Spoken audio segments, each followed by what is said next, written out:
Good evening, everybody, and welcome to yet another Cybridge webinar. So, നമ്മുടെ webinar നമ്മൾ start ചെയ്യാനായിട്ട് പോവാണ്. So, first of all, I'd like to thank you all for joining on time. So, നമ്മൾ അറിയിച്ച പോലെ നമ്മളുടെ ഇന്നത്തെ webinar will be on the topic towards couple wellbeing relationship മാനേജ്മെന്റിലായിരിക്കും നമ്മുടെ ഇന്നത്തെ വെബിനാർ. സോ നമുക്കറിയാം റിലേഷൻഷിപ്സ് ഉണ്ടാക്കുക എന്ന് പറഞ്ഞു കഴിഞ്ഞാൽ നമുക്ക് ചിലപ്പോൾ ഈസിയർ ആയിട്ടുള്ള ഒരു ടാസ്ക് ആയിരിക്കാം. പക്ഷെങ്കിൽ ആ റിലേഷൻഷിപ്സും ഹെൽത്തിയർ ആയിട്ട് അല്ലെങ്കിൽ എഫക്റ്റീവായിട്ട് മെയിൻറ്റെയിൻ ചെയ്ത് കൊണ്ടുപോവുക എന്നുള്ളത് is not an easy task. അതിന് ഒരുപാട് എഫേർട്ടിന്റെ ആവശ്യമുണ്ട്, ഒരുപാട് അണ്ടർസ്റ്റാൻഡിങ്, ഒരുപാട് ട്രസ്റ്റിന്റെ ആവശ്യമുണ്ട്. അങ്ങനെ ഒരുപാട് ഫാക്ടേഴ്സ് ഒരുമിച്ച് ചേരുമ്പോഴാണ് ഒരു റിലേഷൻഷിപ്പ് സക്സസ്ഫുൾ ആയിട്ട് മുന്നോട്ട് പോകുക. അപ്പോൾ പലപ്പോഴും നമ്മളുടെ ചുറ്റുപാടുള്ള റിലേഷൻഷിപ്സിൽ അല്ലെങ്കിൽ നമ്മൾ മെയിൻറ്റെയിൻ ചെയ്യുന്ന റിലേഷൻഷിപ്സിൽ അല്ലെങ്കിൽ നമ്മുടെ ചുറ്റും നമ്മൾ കണ്ടുവരുന്ന റിലേഷൻഷിപ്സിലൊക്കെ നമുക്ക് ചിലപ്പോൾ കുറേ ഇഷ്യൂസ് ഒക്കെ നമ്മൾ ഫേസ് ചെയ്യുന്നുണ്ടാവും. അതൊക്കെ എങ്ങനെ മാനേജ് ചെയ്യണം എന്നുള്ള കൺഫ്യൂഷൻസ് നമുക്ക് ഉണ്ടാവും. അല്ലെങ്കിൽ നമ്മളുടെ അടുത്ത് എല്ലാ റിലേഷൻഷിപ്പ് ഇഷ്യൂസ് വരികയാണെങ്കിൽ അവരോട് എന്ത് പറയണം, എങ്ങനെ റിയാക്ട് ചെയ്യണം, അല്ലെങ്കിൽ എന്ത് അഡ്വൈസ് ആണ് അവർക്ക് കൊടുക്കേണ്ടത്, സജഷൻ ആണ് കൊടുക്കേണ്ടത് എന്നൊക്കെയുള്ള നമുക്ക് ഒരുപാട് കൺഫ്യൂഷൻസ് ഉണ്ടാവും. സോ അതിനൊക്കെ അഡ്രസ് ചെയ്യാൻ വേണ്ടിയിട്ട് നിങ്ങളുടെ എല്ലാ കൺഫ്യൂഷൻസും എല്ലാം തീർക്കാൻ വേണ്ടിയിട്ട് നമുക്ക് റിലേഷൻഷിപ്പ് മാനേജ്മെന്റിൽ ഒരു പക്ക ഐഡിയ തരാൻ വേണ്ടിയിട്ട് we have organised this webinar on couple wellbeing and relationship കേസസിലെല്ലാം വളരെയധികം എക്സ്പേർട്ട് ആയിട്ടുള്ള ഒരു റിസോഴ്സ് പേഴ്സൺ ആണ് നമ്മുടെ കൂടെ ഇന്ന് ജോയിൻ ചെയ്തിട്ടുള്ളത്, Miss Fathima Rini ma'am. And she's a clinical psychologist. ഒരുപാട് വർഷത്തെ എക്സ്പീരിയൻസ് ഉള്ള ഒരു ക്ലിനിക്കൽ സൈക്കോളജിസ്റ്റ് ആണ്. നിംഹാൻസിൽ നിന്ന് എംഫിലെല്ലാം കംപ്ലീറ്റ് ചെയ്ത് ഒരുപാട് വർഷം ക്ലിനിക്കൽ സൈക്കോളജിസ്റ്റ് ആയിട്ടുള്ള പ്രവർത്തന പരിചയമുള്ള ഒരു റിസോഴ്സ് പേഴ്സൺ ആണ്, പ്രാക്ടീഷണർ ആണ് ഇന്ന് നമ്മുടെ കൂടെ ഉള്ളത്. ആൻഡ് ഓൾസോ നമ്മുടെ കൊച്ചിയിലുള്ള മെന്റൽ ഹെൽത്ത് സർവീസസ് പ്രൊവൈഡ് ചെയ്യുന്ന മൈൻഡ് റൂട്ട് എന്ന് പറയുന്ന ഓർഗനൈസേഷന്റെ കോ ഫൗണ്ടർ കൂടിയാണ് റിനി മാം. ആൻഡ് ഇന്നത്തെ ഈ ഒരു സെഷനിൽ എന്താ പറയുക, നിങ്ങൾക്ക് ഒരുപാട് ടേക്ക് അവേസ് ഇന്നത്തെ ഈ ഒരു സെഷനിൽ നിങ്ങൾക്ക് ലഭ്യമാവുന്നതായിരിക്കും. And I am sure about that. So ഏറെ ഡിലേസ് ഇല്ലാതെ ഞാൻ റിനി മാമിനെ ഇൻവൈറ്റ് ചെയ്യാണ് for the webinar. Welcome ma'am. Good evening ma'am. Good evening. Thank you. Am I audible? Yes ma'am, audible ആണ് കേട്ടോ. I hope നമുക്ക് വീഡിയോ ഓഫ് ചെയ്തിട്ട് continue ചെയ്യാൻ തോന്നുന്നു. ഓൺലി ദെൻ അല്ലെങ്കിൽ നെറ്റ്വർക്ക് ഇഷ്യൂ ഉണ്ടാവും തോന്നുന്നു അല്ലേ? ഓക്കെ മാം, മാമിന് പ്രസന്റ് ചെയ്യാനുണ്ടെങ്കിൽ കൂടെ പ്രസന്റ് ചെയ്യാം. Yeah. Sure. So, let me just share is the slide visible? Slide കാണുന്നുണ്ടോ? യെസ് മാം, വിസിബിൾ ആണ് കേട്ടോ. Yes, okay, thank you. So good evening all. I'm glad to ഇങ്ങനൊരു large ഗ്രൂപ്പിനെ address ചെയ്യാൻ I'm glad. So the topic today is towards couple well-being. റിലേഷൻഷിപ്സിൽ തന്നെ ഏറ്റവും important ആയിട്ടുള്ള നമ്മളെല്ലാവരും ഗോ ത്രൂ ചെയ്യുന്ന റിലേഷൻഷിപ്പാണ് കപ്പിൾസിൻ്റെ ഇടയിലുള്ള റിലേഷൻഷിപ്പ് അല്ലേ. സോ അതിൻ്റെ ഒരു വെൽബീയിങ് ആയിരിക്കും നമ്മൾ ഡിസ്കസ് ചെയ്യുന്നത്. അതിൻ്റെ ഒരു വെൽബീയിങ്ങിന് വേണ്ടിയിട്ട് എന്തൊക്കെയാണ് നമുക്ക് കോൺട്രിബ്യൂട്ട് ചെയ്യാൻ പറ്റുക, ആ വെൽബീയിങ്ങിലോട്ടുള്ള ചലഞ്ചസ് എന്തൊക്കെയാണ് എന്നുള്ളതൊക്കെ ആയിരിക്കും നമ്മൾ മെയിൻലി ഡിസ്കസ് ചെയ്യുന്നുണ്ടാവുക ഇന്ന്. സോ അതൊരു വലിയ വാസ്റ്റ് ടോപ്പിക്കാണ്. ഞാൻ ഇപ്പോൾ ഈ ഒരു 1 hour സെഷനിൽ കുറച്ചത് ചുരുക്കി ചെയ്തിട്ടുണ്ട്. ലൈക്ക് അതിൻ്റെ ഒരു മെയിൻ പോയിന്റ്സ് എന്തൊക്കെയാണ്, ലൈക്ക് മെയിൻ ചലഞ്ചസ് എന്തൊക്കെയാണ് വരാറ്, മെയിൻ സ്റ്റെപ്സ് എന്തൊക്കെ നമുക്ക് ഇൻക്ലൂഡ് ചെയ്യാൻ പറ്റും, അങ്ങനത്തെ ചലഞ്ചസ് ഒക്കെ ഫേസ് ചെയ്യാൻ എന്നുള്ളതൊക്കെ ഇൻക്ലൂഡ് ചെയ്തിട്ടുള്ള ഒരു പ്രസൻറ്റേഷനാണ് ഞാൻ പ്ലാൻ ചെയ്തിട്ടുള്ളത്. ആൻഡ് ഐ ഹോപ്പ് അതിന് ശേഷം we can have an interactive session also if you guys have any doubts. Okay, so will start. Now, എന്തുകൊണ്ടാണ് കപ്പിൾ റിലേഷൻഷിപ്പ് ഒരു ഇമ്പോർട്ടൻ്റ് കാര്യമായി മാറുന്നത് എന്ന് പറഞ്ഞു കഴിഞ്ഞാൽ, ഹ്യൂമൻസ് നിങ്ങൾക്ക് എല്ലാവർക്കും അറിയുന്ന പോലെ ആർ സോഷ്യൽ ബീയിങ്സ് അല്ലേ, സാമൂഹ്യ ജീവികളാണ് നമ്മളെല്ലാവരും. ആൾക്കാരില്ലാതെ, ചുറ്റും പീപ്പിൾ ഇല്ലാതെ ജീവിക്കുന്നത് ഭയങ്കര ഡിഫിക്കൽട്ട് ആയിട്ടുള്ള ഒരു കാര്യമാണ്. അതുപോലെ തന്നെ നമ്മളെ പ്രൈമറി നീഡ്സിൽ ഒന്ന് തന്നെയാണ് ലവ് ആൻഡ് ബിലോങ്ങിങ്നെസ്. നമ്മളൊരാൾ ഇഷ്ടപ്പെടാനുണ്ടാവുക, നമുക്കൊരാൾ ഇഷ്ടപ്പെടാനുണ്ടാവുക, നമ്മളൊരു ഗ്രൂപ്പിൻ്റെ അംഗമാവുക എന്നുള്ളതൊക്കെ നമുക്ക് ഭയങ്കര ഇമ്പോർട്ടൻ്റ് ആണ്. ബിക്കോസ് അത് എവിടുന്നൊക്കെയോ നമുക്ക് എവല്യൂഷണറി ആയിട്ട് നമ്മളെ ചെറുപ്പം മുതലേ നമ്മുടെ ഒരു സേഫ്റ്റി ഫീലിംഗ് ആയിട്ടും നമുക്ക് സർവൈവ് ചെയ്യാനും നമുക്കൊരു ഡെവലപ്മെൻറ്റിനൊക്കെ വേണ്ടിയിട്ട് ഇങ്ങനത്തെ ചുറ്റുള്ള ആളുകളുടെ അടുത്ത് നിന്നുള്ള ഒരു സപ്പോർട്ടും കാര്യങ്ങളൊക്കെ ഭയങ്കര ഇമ്പോർട്ടൻ്റ് ആണ് എന്നുള്ളത് നമ്മളെ ബ്രെയിൻസിൽ ഓൾറെഡി ഫീഡ് ചെയ്യപ്പെട്ടതാണ്. നമുക്ക് we are all emotionally very attached to the people also around. അപ്പോൾ അത് എക്സ്പ്ലെയിൻ ചെയ്യുന്ന ഒരു സയൻറ്റിഫിക് ആയിട്ടുള്ള ഒരു തിയറിയാണ് മാസ്ലോന്റെ ഹൈറാർക്കി ഓഫ് നീഡ്സ് എന്ന് പറയുന്നത്. മാസ്ലോ എന്ന് പറഞ്ഞു കഴിഞ്ഞാൽ ബേസിക്കലി ഒരു സോഷ്യൽ സൈക്കോളജിസ്റ്റ് ആയിരുന്നു. അപ്പോൾ മാസ്ലോ പറയുന്ന തിയറി പ്രകാരം പറയുന്നത് എന്താണെന്ന് വെച്ച് കഴിഞ്ഞാൽ, നമ്മൾ മനുഷ്യന്മാരെല്ലാവരുടെയും അവരുടെ ബിഹേവിയേഴ്സ് എല്ലാം ചില നീഡ്സിനെ ബേസ് ചെയ്തിട്ടാണുള്ളത്, ചില ആവശ്യങ്ങളെ ബേസ് ചെയ്തിട്ടാണുള്ളത്. അതിൽ വളരെ ബേസിക് ആയിട്ടുള്ള ഒരു നീഡ് എന്ന് പറയുന്നത് ഫിസിയോളജിക്കൽ നീഡാണ്. Like food, water, sex, breathing, പിന്നെ നമ്മൾ ധരിക്കുന്ന ക്ലോത്ത്, ഇതെല്ലാം ഫിസിയോളജിക്കൽ നീഡ്സിൽ വരുന്നതാണ്. അടുത്ത നീഡാണ് സേഫ്റ്റി ആൻഡ് സെക്യൂരിറ്റി. നമുക്ക് എല്ലാവർക്കും സേഫ് ആയി തോന്നണം, സെക്യൂർ ആയി തോന്നണം. അതും ബേസിക് നീഡിൽ വരുന്നതാണ്. അതിലെന്തെല്ലാം വരും? നമുക്ക് ജോലി വേണം, നമുക്ക് നമ്മുടെ പ്രോപ്പർട്ടി വേണം, പിന്നെ നമുക്ക് നന്നായി ഹെൽത്ത് മെയിൻറ്റെയിൻ ചെയ്യാൻ പറ്റണം, കാശ് വേണം. ഇതെല്ലാം സേഫ്റ്റി ആൻഡ് സെക്യൂരിറ്റി നീഡ്സിൽ വരുന്നതാണ്. And the third most basic need എന്ന് പറയുന്നത് ലവ് ആൻഡ് ബിലോങ്ങിങ്നെസ് ആണ്. ഞാൻ നേരത്തെ പറഞ്ഞ പോലെ നമുക്ക് ചുറ്റും ഫ്രണ്ട്സ് വേണം, നമുക്ക് ഇഷ്ടപ്പെടാനും നമ്മളെ ഇഷ്ടപ്പെടുന്നതുമായിട്ടുള്ള കുറേ ആൾക്കാർ നമുക്ക് വേണം ചുറ്റും. ആ ഒരു ഫീലിംഗ് ഓഫ് കണക്ഷൻ കിട്ടണം. ഇതും ഒരു ബേസിക് നീഡിൽ വരുന്നതാണ്. പിന്നീട് അതിന്റെ മേലോട്ട് വരുന്നത് കുറച്ചും കൂടി ഹയർ നീഡ്സ് ആണ്. Self esteem, need for self esteem.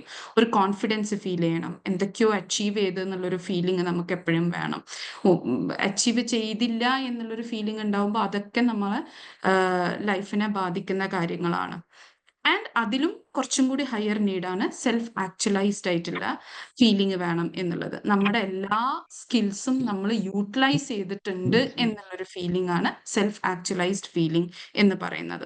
അപ്പൊ ഇതെല്ലാമാണ് ഒരു മനുഷ്യരിലുള്ള നീഡ്സ് എന്ന് പറയുന്നത്. അതിൽ ഏറ്റവും ബേസിക് ആയിട്ടുള്ള നീഡാണ് ലവ് ആൻഡ് ബിലോങ്ങിങ്. അതായത് നമ്മൾ ഭക്ഷണവും വെള്ളവും സെക്സും ഇതൊക്കെ എത്രത്തോളം ഇമ്പോർട്ടൻ്റ് ആണോ അതേപോലെ ഇമ്പോർട്ടൻ്റ് ആണ് ലവ് ആൻഡ് ബിലോങ്ങിങ്നെസ് എന്ന് പറയുന്നത്. അപ്പോൾ അങ്ങനെ വരുന്ന സമയത്ത് നമ്മളെല്ലാവരും like we all come across different people around us. ചെറുപ്പം മുതൽ തന്നെ ലൈക്ക് ആദ്യം തന്നെ നമ്മുടെ ഫാമിലി മെമ്പേഴ്സ് ഉണ്ടാവും. പിന്നീട് നമ്മൾ വലുതാവുന്ന സമയത്ത് നമുക്ക് സ്കൂളിൽ കൂടെ പഠിക്കുന്ന കുട്ടികളും നമ്മളെ പഠിപ്പിക്കുന്ന ടീച്ചേഴ്സും പിന്നെ നമ്മളെ കൂടെ ട്രാവൽ ചെയ്യുന്ന കുട്ടികളും ഒക്കെ ഉണ്ടാവും. പിന്നെ കോളേജിലാവുന്ന സമയത്ത് അങ്ങനെ അങ്ങനെ ഓരോ ഘട്ടങ്ങളിൽ നമ്മളെ ചുറ്റും ഇപ്പോൾ അതാത് സമയങ്ങളിലുള്ള ആൾക്കാരുണ്ടാവും. ഇങ്ങനെ കുറേ ആൾക്കാരിലൂടെ കടന്നു പോകുന്ന സമയത്ത് നമുക്ക് ഇവരിലൂടെയൊക്കെ പല കൈൻഡ്സ് ഓഫ് റിലേഷൻഷിപ്സ് ഫോം ആയും. ഈ റിലേഷൻഷിപ്സിൻ്റെ ഒക്കെ ബേസിക് ആയിട്ടുള്ള ഒരു കാര്യമാണ് ലവ് എന്ന് പറയുന്നത്. ഇപ്പം നമ്മൾ ഡിസ്കസ് ചെയ്യാൻ പോകുന്ന, ഇപ്പം നമ്മൾ ഡീറ്റെയിൽ ആയിട്ട് ഡിസ്കസ് ചെയ്യാൻ പോകുന്ന കപ്പിൾ റിലേഷൻഷിപ്പിലും ഒരു വളരെ ബേസിക് ആയിട്ടുള്ള ഒരു ഫാക്ടറാണ് ഫീലിംഗ് ഓഫ് ലവ് എന്ന് പറയുന്നത്.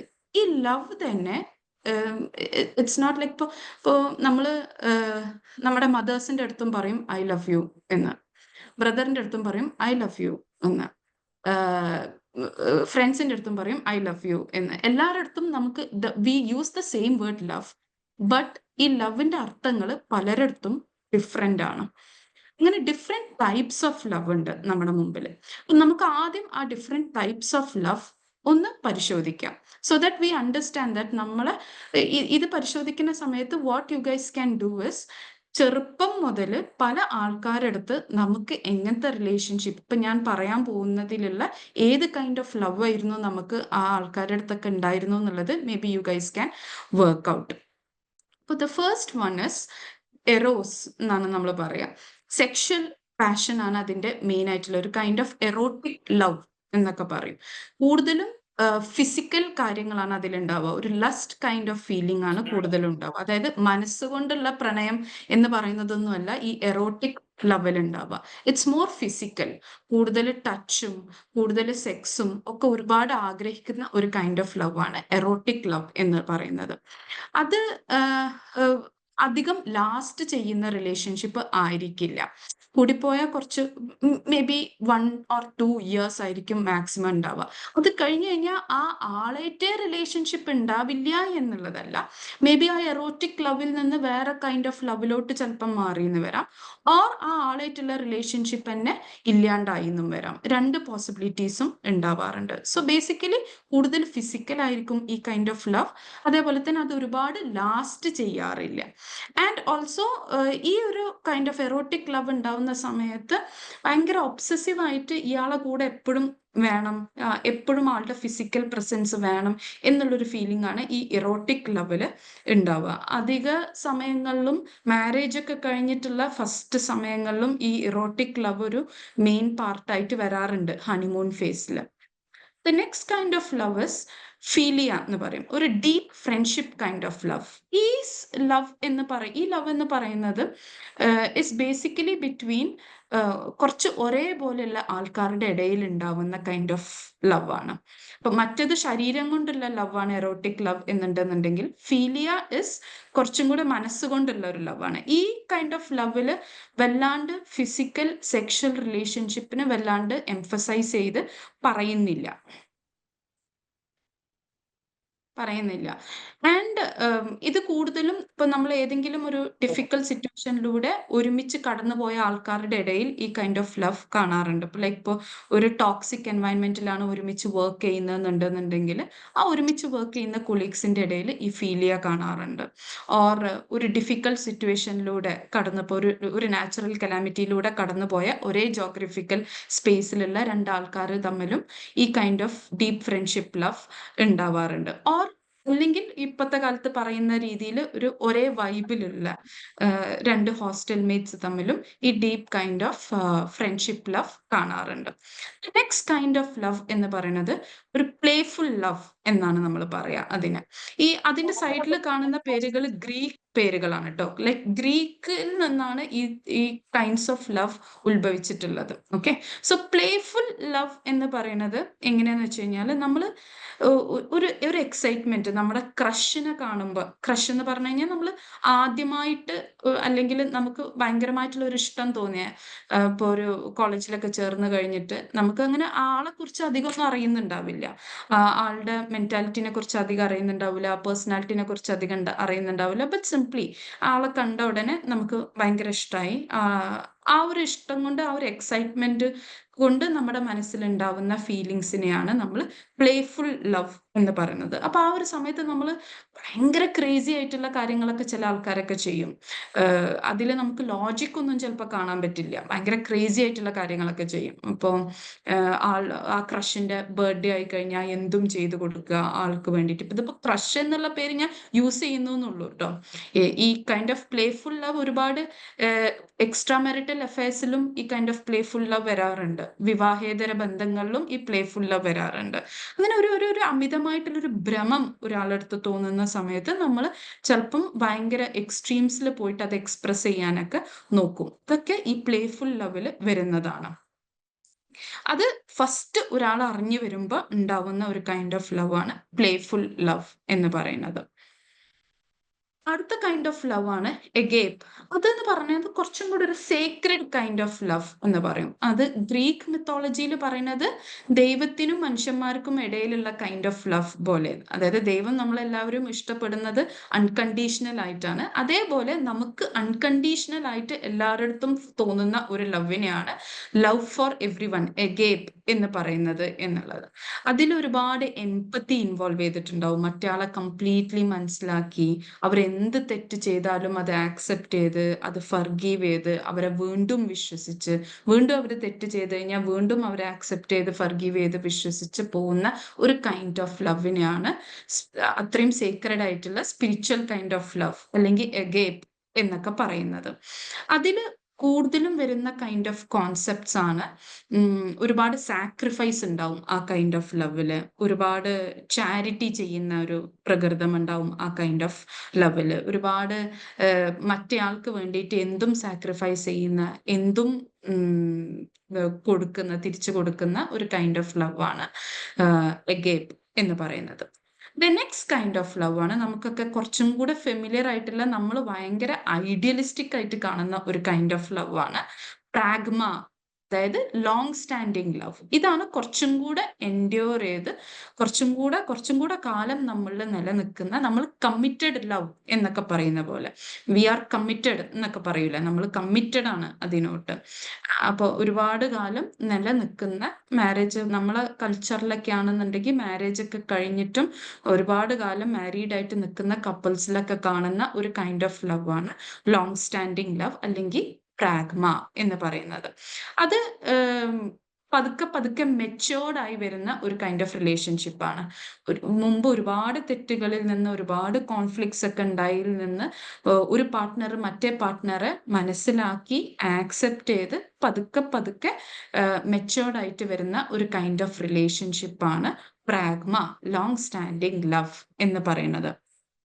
ഇതിൽ ഒരുപാട് കോംപ്രമൈസസ് ഉണ്ടാവും, ഒരുപാട് ടോളറൻസ്, അതായത് മറ്റാൾ എന്തൊക്കെ ചെയ്തു കഴിഞ്ഞാലും കുറച്ചൊക്കെ പേഷ്യൻ്റ് ആയി എന്നാലും ഒരുമിച്ച് മുന്നോട്ട് പോകാനുള്ള സ്റ്റെപ്സ് എടുത്ത് ഒക്കെ ചെയ്യുന്ന, അതായത് ബേസിക്കലി ഈ കൈൻഡ് ഓഫ് റിലേഷൻഷിപ്പിൽ പ്രാഗ്മയിൽ ലവിലോട്ട് വീഴുന്നു എന്നുള്ളതിന് മാത്രമല്ല ഇമ്പോർട്ടൻസ് ഉള്ളത്, ടു സ്റ്റേ ഇൻ ലവിനാണ് കൂടുതൽ ഇമ്പോർട്ടൻസ് ഉള്ളത്. അതായത് പ്രശ്നങ്ങളൊക്കെ ഉണ്ടായി കഴിഞ്ഞ് കഴിഞ്ഞാൽ അതോടുകൂടിയിട്ട് പ്രണയം തീർന്നു എന്ന് വിചാരിക്കുന്ന ഒരു കൈൻഡ് ഓഫ് റിലേഷൻഷിപ്പ് അല്ല.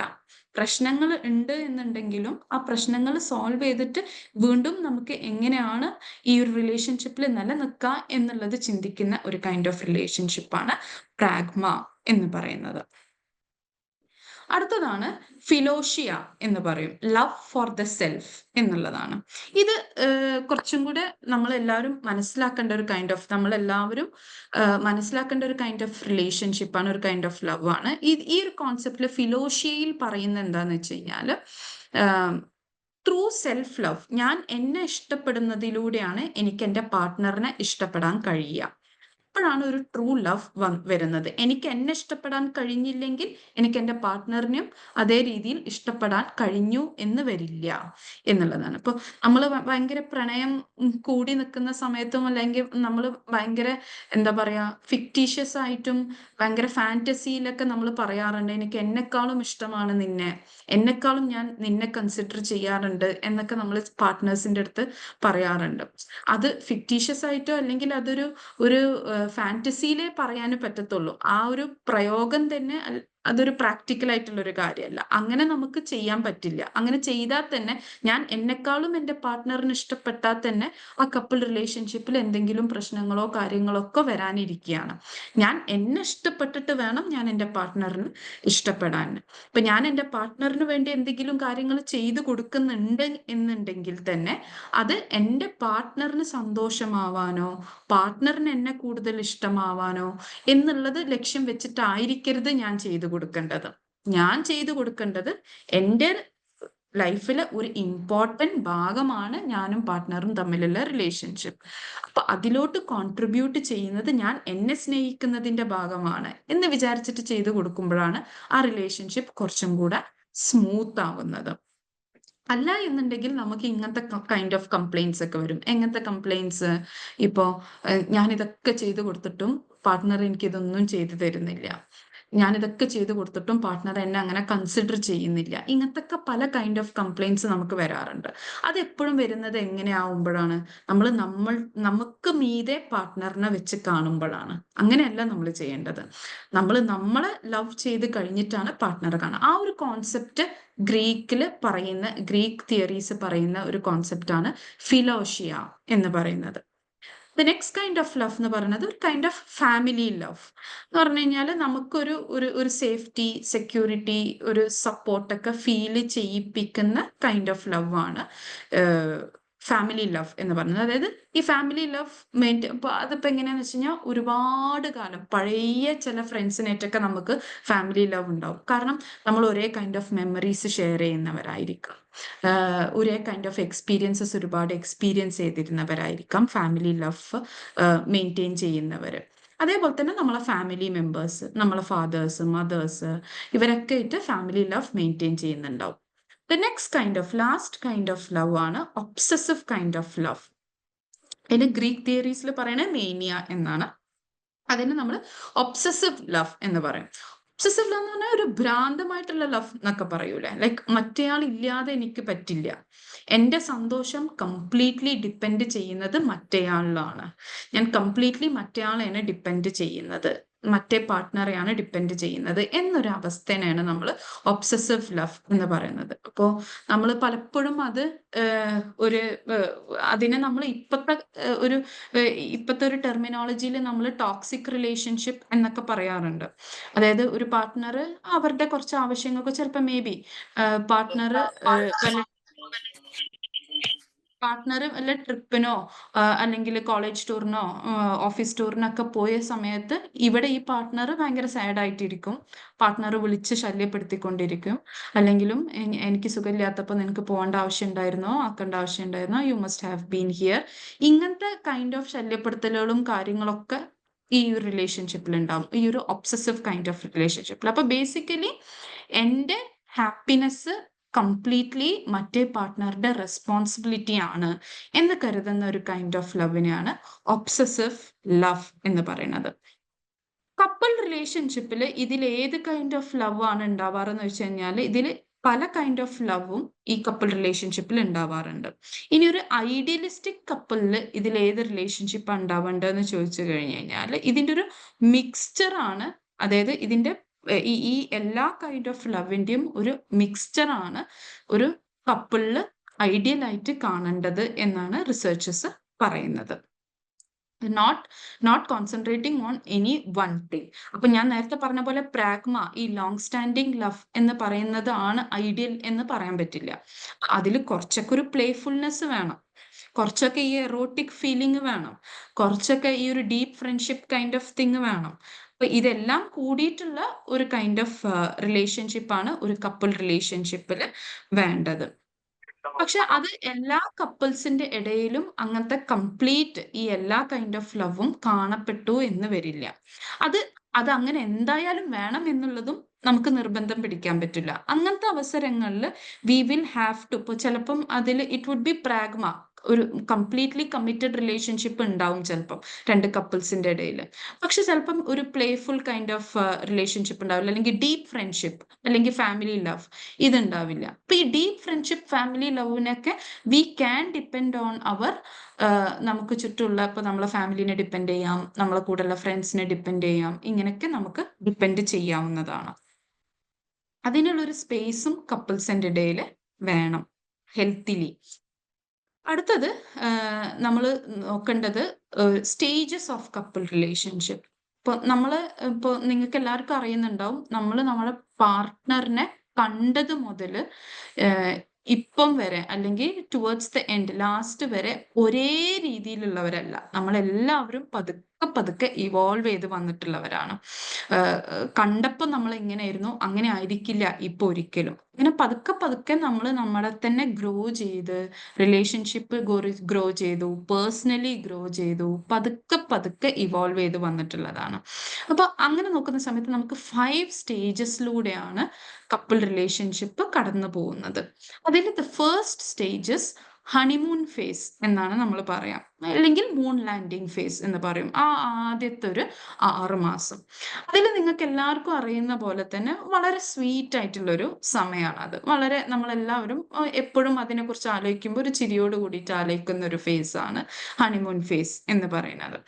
അതിൽ ഒരുപാട് ഇമോഷൻസിലൂടെ കടന്നു പോകുന്ന ഒരു സമയമാണ്. ലൈക്ക് ഇപ്പോൾ ഭയങ്കര സന്തോഷം. ലൈക്ക് ഇപ്പോൾ നമ്മൾ എന്താണ് പുതിയ ഒരു കമ്പാനിയനെ കിട്ടുകയാണ്, ആ കമ്പാനിയന്റെ കമ്പനി എൻജോയ് ചെയ്യുന്ന സമയമാണ്, ഒരുപാട് ഇൻഫാച്വേഷൻ ഫീൽ ചെയ്യുന്ന സമയമാണ്, ഒരാളെ കംപ്ലീറ്റ്ലി അല്ലെങ്കിൽ ഈ ഒരാളായിട്ടുള്ള ഒരു ലൈഫ് പതുക്കെ ഡിസ്കവർ ചെയ്ത് വരുന്നതിൻ്റെ ഒരു ത്രില്ല് ഒരുപാട് നമുക്ക് ഉണ്ടാവും. ആൻഡ് ആ ഒരു സമയത്ത് മേജർലി ലൈഫിലുള്ള വേറെ ആസ്പെക്ട്സിനെക്കാളൊക്കെ കുറച്ചും കൂടെ ഒരു ഇമ്പോർട്ടൻസ് നമ്മൾ ഈ റിലേഷൻഷിപ്പിന് കൊടുക്കും ഹണിമൂൺ ഫേസിൽ എന്ന് പറയുമ്പോൾ. ഫോർ എക്സാമ്പിൾ, എന്താണ് മറ്റേ സ്പോസിന്റെ ഒരു പ്രസൻസ് ഒക്കെ കണക്കിലെടുത്തിട്ടായിരിക്കും ചിലപ്പോൾ നമ്മളെ ജോബ് പ്ലാൻ ചെയ്യുന്നുണ്ടാവുക, അല്ലെങ്കിൽ നമ്മുടെ ഫാമിലിയിലോട്ട് പോകുന്നതൊക്കെ ചിലപ്പം മറ്റേ സ്പോസിന്റെ ഒക്കെ ഒരു പ്രസൻസും കാര്യങ്ങളൊക്കെ കണക്കിലെടുത്തിട്ടായിരിക്കും ചെയ്യുന്നുണ്ടാവുക. കൂടുതൽ നമ്മൾ ഇമ്പോർട്ടൻസ് കൊടുക്കുക നമ്മൾ ഒരുമിച്ച് നിൽക്കാന് എന്നുള്ളതിന് ഇമ്പോർട്ടൻസ് കൊടുക്കുന്ന ഒരു സമയമാണ് ഈ ഹണിമൂൺ ഫേസ് എന്ന് പറയുന്നത്. പക്ഷെ പറഞ്ഞ പോലെ കാര്യങ്ങളൊക്കെ സ്വീറ്റ് ആണ്, എല്ലാം സ്വീറ്റ് ആണ്, ഓൾ ഗുഡ്, കുഴപ്പമില്ല. പക്ഷെ അവിടെ ഉള്ളൊരു പ്രശ്നം എന്താന്ന് വെച്ച് കഴിഞ്ഞാൽ എപ്പോഴും നമ്മൾ അതിലൊരു ബാലൻസ് മെയിൻറ്റെയിൻ ചെയ്യാൻ നോക്കണം എന്നുള്ളത് ഭയങ്കര ഇമ്പോർട്ടന്റ് ആണ്. എന്ത് തമ്മിലുള്ള balance? Completely out of reality ആവാൻ പാടില്ല. ഞാൻ നേരത്തെ പറഞ്ഞ പോലെ ഹണിമൂൺ ഫേസിൽ ഒരുപാട് ഇൻഫാച്വേഷൻസും വരും. ഇൻഫാച്വേഷൻസ് വരുമ്പോൾ സ്വാഭാവികമായിട്ടും ചിലപ്പോൾ നമ്മൾ ശരിക്കും എങ്ങനെയാണോ അങ്ങനെ ചിലപ്പോൾ അപ്പുറത്തെ പാർട്ട്ണർ നമ്മൾ കാണിച്ചു എന്ന് വരില്ല ഈ ഹണിമൂൺ ഫേസിൽ. ഇപ്പോൾ ഫോർ എക്സാമ്പിൾ വൈഫിന് ഇന്ന കാര്യം ഇഷ്ടമാണ്, ചിലപ്പോൾ ഹസ്ബൻഡ് വൈഫിനത് ഈ സമയത്ത് വിഷമാക്കണ്ട, മുഷിപ്പിക്കണ്ട എന്ന് വിചാരിച്ചിട്ട് ഹസ്ബൻഡ് അത് ഇഷ്ടം ഉണ്ടാവില്ല. എന്നാലും ചിലപ്പോൾ ഹസ്ബൻഡ് വൈഫിനായിട്ട് ഓക്കെ പറയുകയും അത് അങ്ങനെ വൈഫിനെ ഓക്കെ ആക്കി മുന്നോട്ട് കൊണ്ടുപോവുകയും ചെയ്യും. പക്ഷെ പിന്നീട് ആയിരിക്കും അതിൻ്റെ ഒരു റിയാലിറ്റി ഹണിമൂൺ ഫേസ് കഴിഞ്ഞിട്ട് പുറത്തോട്ട് വരുന്നുണ്ടാവുക. അതേപോലെ തന്നെ തിരിച്ചും ചിലപ്പം ഫസ്റ്റൊക്കെ ഹണിമൂൺ ഫേസിലൊക്കെ വൈഫ് ഒരുപാട് ഹസ്ബൻഡിനെ പ്ലീസ് ചെയ്യിപ്പിക്കാൻ വേണ്ടിയിട്ട് പല കാര്യങ്ങളും ചെയ്തു എന്നൊക്കെ വരും. അപ്പോൾ പല കാര്യങ്ങളൊക്കെ ചെയ്തെന്ന് വരും. അത് ചിലപ്പം റിയാലിറ്റി ആയിരിക്കൂല. അപ്പോൾ ആ ഒരു ഇൻഫാച്വേഷനിൽ പുറത്തോട്ട് ആ ഒരു സമയത്ത് നമ്മൾ കാണിക്കുന്നതായിരിക്കും, അത് real face കാണിക്കാതിരിക്കുന്നതായിരിക്കും.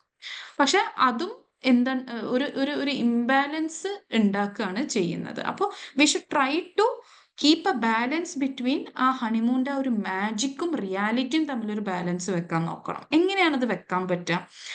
The first thing ചെയ്യേണ്ടത് എന്താണെന്ന് വെച്ച് കഴിഞ്ഞാൽ we should acknowledge the infatuation. നമുക്ക് ചില കാര്യങ്ങളൊക്കെ നമുക്ക് ഇൻഫാച്വേഷനും കൊണ്ട് ഉണ്ടാവുന്നതാണ് എന്നുള്ളത് നമ്മൾ അക്നോളജ് ചെയ്യുക തന്നെ വേണം. നമുക്ക് we should be true to our self. ഞാൻ നേരത്തെ പറഞ്ഞ പോലെ ഒരു ഇൻഫാക്ച്വേഷൻ കാരണം നമ്മളല്ലാത്തൊരിത് പാർട്ട്ണറുടെ അടുത്ത് എക്സ്പ്രസ് ചെയ്യുകയോ കാര്യങ്ങളോ ചെയ്യരുത് എന്നുള്ളതാണ്. അടുത്തത് റിഫ്ലക്റ്റ് ഓൺ യുവർ ഫീലിങ്സ്. എനിക്ക് ഇഷ്ടമല്ലാത്തതാണോ ഇപ്പൊ മറ്റേയാൾക്ക് വേണ്ടി ചെയ്യുന്നത് എന്നുള്ളത് എനിക്ക് എൻ്റെ ഫീലിങ്സിനെ റിഫ്ലക്റ്റ് ചെയ്യാൻ കഴിയണം. ഞാൻ എൻ്റെ ഡിസിഷൻ മേക്കിങ്ങും ഞാൻ എൻ്റെ പ്ലാനിങ്ങും എല്ലാം മറ്റേ പാർട്ട്ണറിന് വേണ്ടി മാറ്റുന്നുണ്ടോ? ഈ ഹണിമൂൺ ഫേസ് സുഖമായിട്ടിരിക്കാനും ഈ ഹണിമൂൺ ഫേസ് പ്ലഷറബിൾ ആവാനും വേണ്ടിയിട്ട് എൻ്റെ ഡിസിഷൻ മേക്കിംഗ് ഒക്കെ ഞാൻ മാറ്റുന്നുണ്ടോ എന്നുള്ള ഫീലിങ്സിനെ കുറിച്ചിട്ട് ഞാൻ റിഫ്ലക്റ്റ് ചെയ്യണം. ഞാൻ ഉള്ളിൽ ശരിക്കും ഹാപ്പി തന്നെയാണോ, അതോ ഞാൻ പുറത്തോട്ട് ഹാപ്പി ആയി കാണിക്കുകയാണോ എന്നുള്ള കൈൻഡ് ഓഫ് ഫീലിങ്സ്, എൻ്റെ ഉള്ളിൽ നടക്കുന്ന ഫീലിങ്സ് ഒക്കെ ഞാൻ ശരിക്കും ഒന്നും കൂടെ റിഫ്ലക്റ്റ് ചെയ്യേണ്ടതാണ്. And initiate open conversations. കുറച്ചും കൂടെ ഓപ്പൺ ആയിട്ടുള്ള കോൺവെർസേഷൻസ്, എല്ലാ കാര്യങ്ങളൊക്കെ ഇപ്പോൾ ആ ഒരു സമയത്തെ കോൺഫ്ലിക്റ്റ് ഒഴിവാക്കാൻ വേണ്ടിയിട്ട് നിങ്ങൾ വളരെ ക്ലോസ് കോൺവെർസേഷൻസ് കീപ്പ് ചെയ്യല്ല വേണ്ടത്. Will have to be open, respecting the other person ആ ഒരു സമയത്തും. എന്നാൽ മാത്രമേ നമുക്ക് ആ ഒരു ഹണിമൂണിന്റെ ഒരു സ്വീറ്റ്നെസ്സിന്റെ കൂടെ തന്നെ റിയാലിറ്റി മെയിൻറ്റെയിൻ ചെയ്തുകൊണ്ട് ഇരിക്കാൻ പറ്റത്തുള്ളൂ എന്നുള്ളതാണ്. അങ്ങനെ പതുക്കെ 6 മന്ത്സ് കഴിഞ്ഞ് കഴിഞ്ഞാൽ ഒരു 2 ഇയേഴ്സ് വരെയും it is a phase of exploration. അതായത് നമ്മൾ എന്ത് എക്സ്പ്ലോർ ചെയ്യാണ്, എത്രത്തോളം ഡിഫറൻസസ് ആണ് നമ്മൾ തമ്മിലുള്ളത്, ഈ രണ്ട് പാർട്ട്നേഴ്സ് തമ്മിലുള്ളത് എന്നുള്ളത് എക്സ്പ്ലോർ ചെയ്യുന്ന ഒരു ഫേസ് ആണ് ഈ 2 ഇയേഴ്സിന്റെ ഉള്ളിൽ എന്ന് പറയുന്നത്. അപ്പോൾ നമുക്ക് പതുക്കെ പതുക്കെ ആ ഇൻഫാച്വേഷൻ ഫേഡ് ചെയ്യപ്പെടും. ആ ഒരു യൂഫോറിയ, ആ ഒരു എക്സ്ട്രീം ഹാപ്പിനെസ്സും ഭയങ്കരമായിട്ടുള്ള ത്രില്ലൊക്കെ പതുക്കെ പതുക്കെ മാഞ്ഞു തുടങ്ങും. ആൻഡ് ഒരുപാട് അൺസെർട്ടനിറ്റി, ഒരുപാട് ഇതെങ്ങനെയാവും, എന്താവും, ഇതൊന്നും ഞാൻ വിചാരിച്ച പോലെ അല്ലല്ലോ, ഇത്രയും ഡിഫറൻസസ് ഉണ്ടല്ലോ ഇതില്, ലൈഫ് ഞാൻ ഇതുവരെ ജീവിച്ച പോലെ അല്ലല്ലോ എന്നൊക്കെ ഉള്ളൊരു യാഥാർത്ഥ്യങ്ങൾ നമ്മളെ മുമ്പിലോട്ട് കുറച്ചും കൂടെ തെളിഞ്ഞു വരുന്ന ഒരു സമയമാണ് ഈ ഫേസ് ഓഫ് എക്സ്പ്ലോറേഷൻ എന്ന് പറയുന്നത് 2 ഇയേഴ്സിന്റെ ഉള്ളില്. അപ്പൊ ഈ ഒരു ജേർണി, ഈ ഒരു സമയം നമുക്ക് എങ്ങനെയാണ് കുറച്ചും കൂടി സ്മൂത്ത് ആയി കൊണ്ടുപോകാൻ പറ്റുക? It is by confronting challenges. ഇപ്പൊ എന്തെങ്കിലും ഒരു കോൺഫ്ലിക്റ്റ്, ഒബ്വിയസ്ലി രണ്ടാൾക്കാർ രണ്ട് ഫാമിലിയിൽ നിന്ന് വരുന്നതാണ്, രണ്ട് സറൗണ്ടിങ്ങിൽ നിന്ന് വരുന്നതാണ്. എന്തായാലും കോൺഫ്ലിക്ട്സ് ഉണ്ടാവും, എന്തായാലും ഡിഫറൻസസും ഉണ്ടാവും. അപ്പൊ ഈ ഡിഫറൻസസ് ഉണ്ടാവുന്ന സമയത്തൊക്കെയും ചില കപ്പിൾസ് ചെയ്യുന്ന ഒരു കാര്യമാണ് അത് കൺഫ്രണ്ട് ചെയ്യാതിരിക്കുക എന്നുള്ളത്. അതിനെക്കുറിച്ചിട്ട് ആ ഒരു പ്രോപ്പർ കോൺഫ്ലിക്റ്റ് മാനേജ്മെന്റ് ഉണ്ടാവില്ല. ഞാൻ കാണാറുണ്ട് ഒരുപാട്. ഇപ്പോൾ ചിലപ്പം 10 വർഷം 12 വർഷമൊക്കെ കഴിഞ്ഞിട്ട്, 12 വർഷമൊക്കെ മാരീഡ് ലൈഫ് പൂർത്തിയാക്കിയിട്ടുള്ള കപ്പിൾസ് ആയിരിക്കും. അപ്പോൾ വരുന്ന സമയത്ത് എങ്ങനെയാന്ന് വെച്ച് കഴിഞ്ഞാൽ ഒരുപാട് കോൺഫ്ലിക്ട്സ് ഉണ്ടായിട്ടുണ്ടാവും. ഈ കോൺഫ്ലിക്ട്സ് ഒക്കെയും അവരൊരു സംസാരിച്ച് തീർക്കുക ഓർ അത് കൺഫ്രണ്ട് ചെയ്ത് തീർക്കുക എന്നുള്ളത് ഉണ്ടാവില്ല. എല്ലാം ആദ്യം മുതൽ, ഫസ്റ്റ് കല്യാണം കഴിഞ്ഞത് മുതലുള്ള കോൺഫ്ലിക്ട്സ് ഇങ്ങനെ എടുത്തു വെച്ച് പിന്നെ അതിനെപ്പറ്റി സംസാരിക്കൂല. പിന്നെ അടുത്ത കോൺഫ്ലിക്റ്റ് ബിൽഡ് ചെയ്യും. അപ്പൊ അതിനെ പറ്റിയിട്ട് വീണ്ടും സംസാരിക്കൂല. അങ്ങനെ അങ്ങനെ എടുത്തു വെച്ച് അവസാനമാണ് ഒരു വലിയൊരു ബോംബായിട്ട് ലാസ്റ്റ് തിരിച്ചു വരിക. അപ്പോൾ we'll have to confront challenges, എന്തൊക്കെ വ്യത്യാസങ്ങൾ ഉണ്ട് എന്നുള്ളത് മനസ്സിലാക്കുകയും അത് മനസ്സിലാക്കിയിട്ട് അതിനെ എങ്ങനെ ഡീൽ ചെയ്യാൻ പറ്റും, അതായത് രണ്ട് പാർട്ട്ണറിനും ഈക്വലി മുന്നോട്ട് പോകാൻ പറ്റുന്ന രീതിയിൽ എങ്ങനെ ഡീൽ ചെയ്യാൻ പറ്റും എന്നുള്ളത് സംസാരിച്ച് തീർക്കുക തന്നെ വേണം ഈ ഒരു സ്റ്റേജിൽ, ഫേസ് ഓഫ് എക്സ്പ്ലോറേഷനിൽ. അതുപോലെ തന്നെ ഈ സമയത്താണ് നമുക്ക് കുറച്ച്, അപ്പൊ ഈ സമയം എന്ന് പറഞ്ഞ ഈ ഒരു ഫേസ് ഓഫ് എക്സ്പ്ലോറേഷൻ ആണ് കുറച്ചും കൂടെ പെട്ടെന്ന് ആൾക്കാർ ഹോപ്പ്ലെസ് ആവുന്ന ഒരു സമയമാണ് ഈ 2 ഇയേഴ്സിന്റെ ഉള്ളിൽ എന്ന് പറയുന്നത്. അധികം നിങ്ങൾ ഡിവോഴ്സസും കാര്യങ്ങളൊക്കെ കാണുകയാണെന്നുണ്ടെന്നുണ്ടെങ്കിൽ കുറച്ചും കൂടെ സ്റ്റാറ്റിസ്റ്റിക്സ് കാണിക്കുന്നത് ഈ 2 ഇയേഴ്സിന്റെ ഉള്ളിൽ, ഈ ഫസ്റ്റ് 2 ഇയേഴ്സിന്റെ ഉള്ളിൽ ഡിവോഴ്സ് ചെയ്യുന്നതാണ് കാണാറ്. ഇറ്റ്സ് ബിക്കോസ് കുറെ കൂടെ ഹോപ്പ്ലെസ് ആവുന്ന ഒരു സമയമാണ്. അതായത് ഈ പെട്ടെന്ന് ഈ ഒരു ഹാപ്പിനെസ് അങ്ങോട്ട് ഫെയ്ഡ് ചെയ്തിട്ട് കുറെ ഡിഫറൻസസ് കാണുന്ന സമയത്ത് ഇതൊന്നും ശരിയാവാൻ പോണില്ല, ഇതൊന്നും എനിക്ക് കോപ്പ് ചെയ്യാൻ പറ്റില്ല എന്നുള്ളത് ഒരു ലേഡിക്കോ ഒരു ജെന്റിനോ ഫീൽ ചെയ്യാണ് ചെയ്യുന്നത്. അങ്ങനെ തോന്നുന്ന സമയത്ത് ഒരു ഭയങ്കരമായിട്ടുള്ള ഒരു ഹോപ്പ്ലെസ്നെസ് വരും. അപ്പൊ അതിനെ മെയിൻറ്റെയിൻ ചെയ്യാൻ, അത് അങ്ങനെ വരാതിരിക്കാൻ നമുക്ക് ഈ ഫേസിൽ ചെയ്യേണ്ട ഒരു കാര്യമാണ് രണ്ടുപേരുടെയും ഡിഫറൻസസ് വെച്ചിട്ട് എന്ത് ഗോൾസ് ആണ് നമുക്ക് ആസ് എ കപ്പിൾ വെക്കാൻ പറ്റുക, അല്ലെങ്കിൽ രണ്ടുപേരുടെയും ആസ്പിരേഷൻസ്, രണ്ടുപേരുടെയും വിഷസ് ഒക്കെ മനസ്സിലാക്കിയിട്ട് എങ്ങനെയാണ് നമുക്ക് ആസ് എ കപ്പിൾ രണ്ടുപേർക്കും കൂടെ എന്ത് വിഷനാണ് വെക്കാൻ പറ്റുക. അതായത് അത് ചിലപ്പം ജോലിന്റെ കാര്യത്തിലായിരിക്കാം, അല്ലെങ്കിൽ അത് ചിലപ്പം കപ്പിൾ ആസ് എ കപ്പിൾ എന്തൊക്കെ ആക്കണം എന്നുള്ളതായിരിക്കാം. ചിലപ്പം ഒരു കുട്ടി ഉണ്ടാവുന്നതിനെ കുറിച്ചിട്ടുള്ള ഡിസ്കഷൻ ആയിരിക്കാം ഫ്യൂച്ചറിൽ, അത് എപ്പം വേണം, എന്ത് വേണം, എങ്ങനെയാണ് ചെയ്യേണ്ടത് എന്നുള്ളതായിരിക്കാം. വീട് വെക്കുന്നതിനെ കുറിച്ചിട്ടായിരിക്കാം. ഇതൊക്കെയും നമുക്ക് ഈ ഒരു സമയത്ത് അങ്ങനത്തെ ഡിസ്കഷൻസ് ഒക്കെ വെച്ചിട്ട് അതൊക്കെ കുറച്ച് സെറ്റ് ചെയ്ത് വെക്കുന്നത് കുറച്ചും കൂടെ ഈ ഹോപ്പ്ലെസ്നെസ് കുറക്കാൻ നമ്മളെ സഹായിക്കുന്ന ഒരു കാര്യമാണ്. ദി നെക്സ്റ്റ് സ്റ്റേജ് എന്ന് പറഞ്ഞാൽ 2 വർഷം കഴിഞ്ഞ ഉടനെ ഉള്ള ഒരു സ്റ്റേജ് ആണ്. That is called adaptation stage. ഈ ഒരു സമയത്താണ് നമുക്ക് രണ്ടുപേരും ഡിഫറൻസസ് ഒക്കെ മനസ്സിലായി, എന്താണ് ആ ഡിഫറൻസസ് ഒക്കെ മനസ്സിലായിട്ട് അതിനോട് അഡ്ജസ്റ്റ് ചെയ്ത് രണ്ടുപേരും ഒരു കൈൻഡ് ഓഫ് റൂട്ടീൻസിലോട്ട് സെറ്റിൽ ഈ തുടങ്ങുന്ന ഒരു സ്റ്റേജ് ആണ് അഡാപ്റ്റേഷൻ സ്റ്റേജ് എന്ന് പറയുന്നത്. അതായത് രണ്ടുപേരുടെയും ആഗ്രഹങ്ങളൊക്കെ നമ്മൾ ഒരുമിച്ച് കൊണ്ടുവരുന്ന ഒരു സ്റ്റേജാണ് അഡാപ്റ്റേഷൻ സ്റ്റേജ് എന്ന് പറയുന്നത്. ഇപ്പോൾ ഒരു വൈഫ് എന്നുള്ള രീതിയിൽ ആ വൈഫിന് എങ്ങനെയാണ് ഗ്രോ ചെയ്യാൻ പറ്റുക, ഹസ്ബൻഡിന് എങ്ങനെയാണ് ഗ്രോ ചെയ്യാൻ പറ്റുക. അപ്പോൾ ഹസ്ബൻഡിന് പുറത്തോട്ട് പോകാനാണ് താല്പര്യം, അപ്പോൾ അതിലോട്ട് നമുക്ക് വൈഫിനും കൂടെ എങ്ങനെയാണ് കോൺട്രിബ്യൂട്ട് ചെയ്യാൻ പറ്റുക, വൈഫിന് ലൈഫിൽ എന്താണ് താല്പര്യം, അതിലോട്ട് ഹസ്ബൻഡിന് എങ്ങനെ കോൺട്രിബ്യൂട്ട് ചെയ്യാൻ പറ്റുക.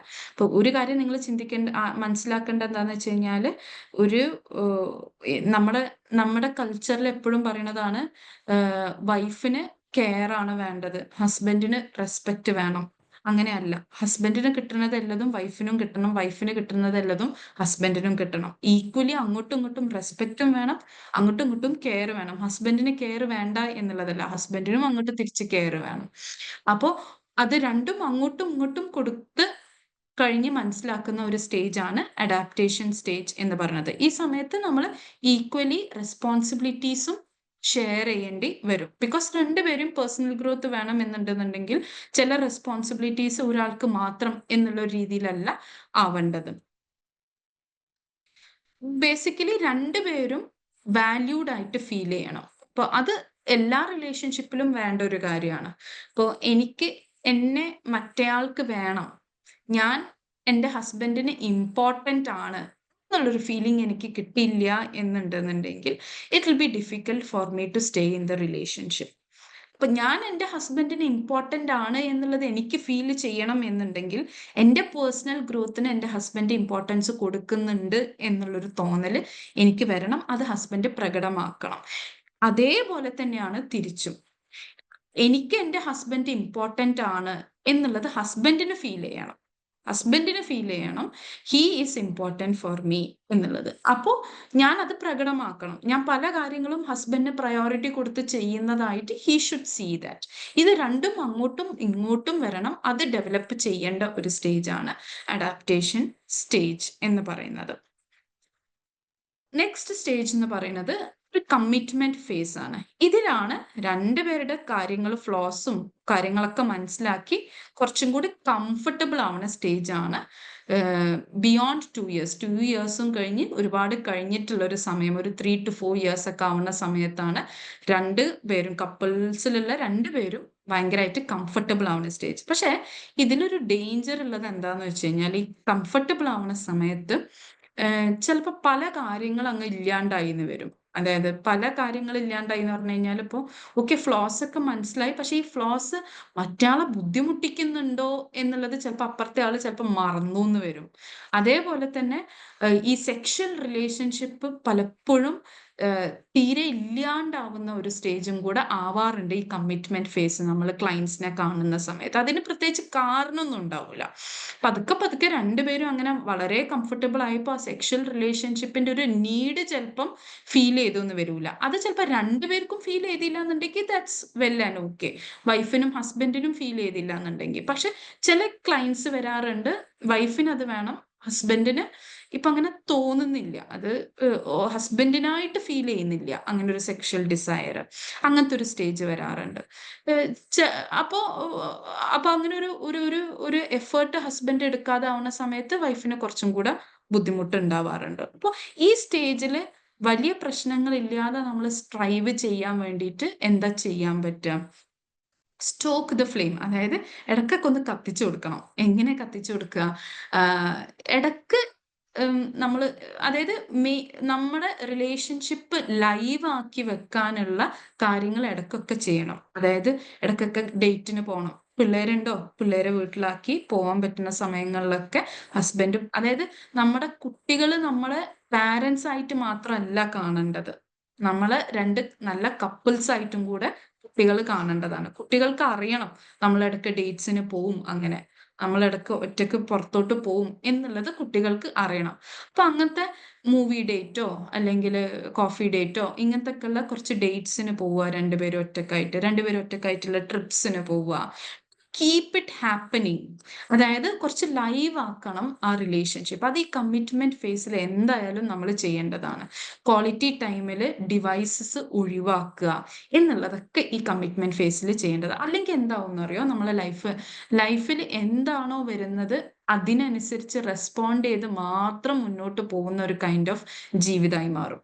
അപ്പൊ നമ്മൾ അറിയാണ്ട് ചിലപ്പോൾ അപ്പുറത്തെ ആൾക്ക് ഇങ്ങനെ മടുക്കുന്നുണ്ടാവും, അപ്പുറത്ത് നമ്മൾ അറിയുന്നുണ്ടാവില്ല. അത് ഒരുപാട് കാലമായിട്ടുണ്ടാവും ചിലപ്പോൾ എന്തെങ്കിലുമൊക്കെ വളരെ കളർഫുൾ ആയിട്ടൊക്കെ ചെയ്തിട്ട് ലൈഫിൽ. അപ്പുറത്തെ ആൾക്ക് പതുക്കെ ഒരു മടുപ്പും കാര്യങ്ങളൊക്കെ വന്നു തുടങ്ങും. ഈ കമ്മിറ്റ്മെന്റ് ഫേസിലാണ് അധികവും. ഇപ്പൊ നമ്മള് പറയാറുണ്ട്, കല്യാണം കഴിച്ച് 4-5 കൊല്ലം നല്ലപോലെ കഴിഞ്ഞിട്ട് ഈ 5ാമത്തെ കൊല്ലാണ് അവൾക്ക് വേറെ റിലേഷൻഷിപ്പ് തുടങ്ങിയത്, അല്ലെങ്കിൽ അയാൾക്ക് വേറെ റിലേഷൻഷിപ്പ് തുടങ്ങിയത് എന്നൊക്കെ.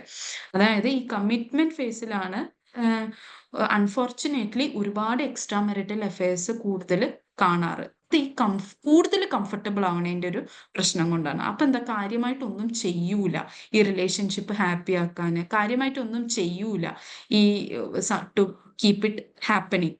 അപ്പൊ അതിനു വേണ്ടിയിട്ടാണ് ഒരു വലിയ tip, you should do something. ഇടക്കിടക്ക് അങ്ങനെ എന്തെങ്കിലും ആസ് എ കപ്പിൾ നിങ്ങൾ എൻജോയ്മെന്റിന് വേണ്ടി ചെയ്യേണ്ടതാണ്.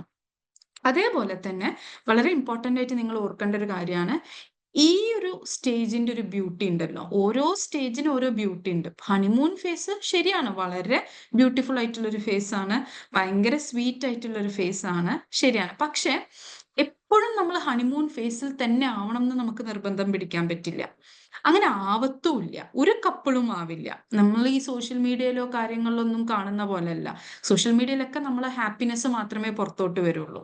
അപ്പോൾ എപ്പോഴും അങ്ങനെ കെട്ടിപ്പിടിച്ച് അടുത്ത് നിന്നിട്ടുള്ള ഫോട്ടോസ് സോഷ്യൽ മീഡിയയിൽ ഇടുന്നു എന്ന് വെച്ചിട്ട്, ഓരോ സ്ഥലത്ത് ട്രാവൽ ചെയ്തിരുന്ന ഫോട്ടോസ് ഇടുന്നു എന്ന് വെച്ചിട്ട് ആ കപ്പിൾസ് എപ്പോഴും ഹണിമൂൺ ഫേസിലാണ് എന്നുള്ളതല്ല അർത്ഥം. ആൻഡ് ഹണിമൂൺ ഫേസ് കഴിയുന്നതോട് കൂടിയിട്ട് നമ്മളെ ലവ് എൻഡ് ചെയ്തു എന്നുള്ളതും അല്ല അർത്ഥം.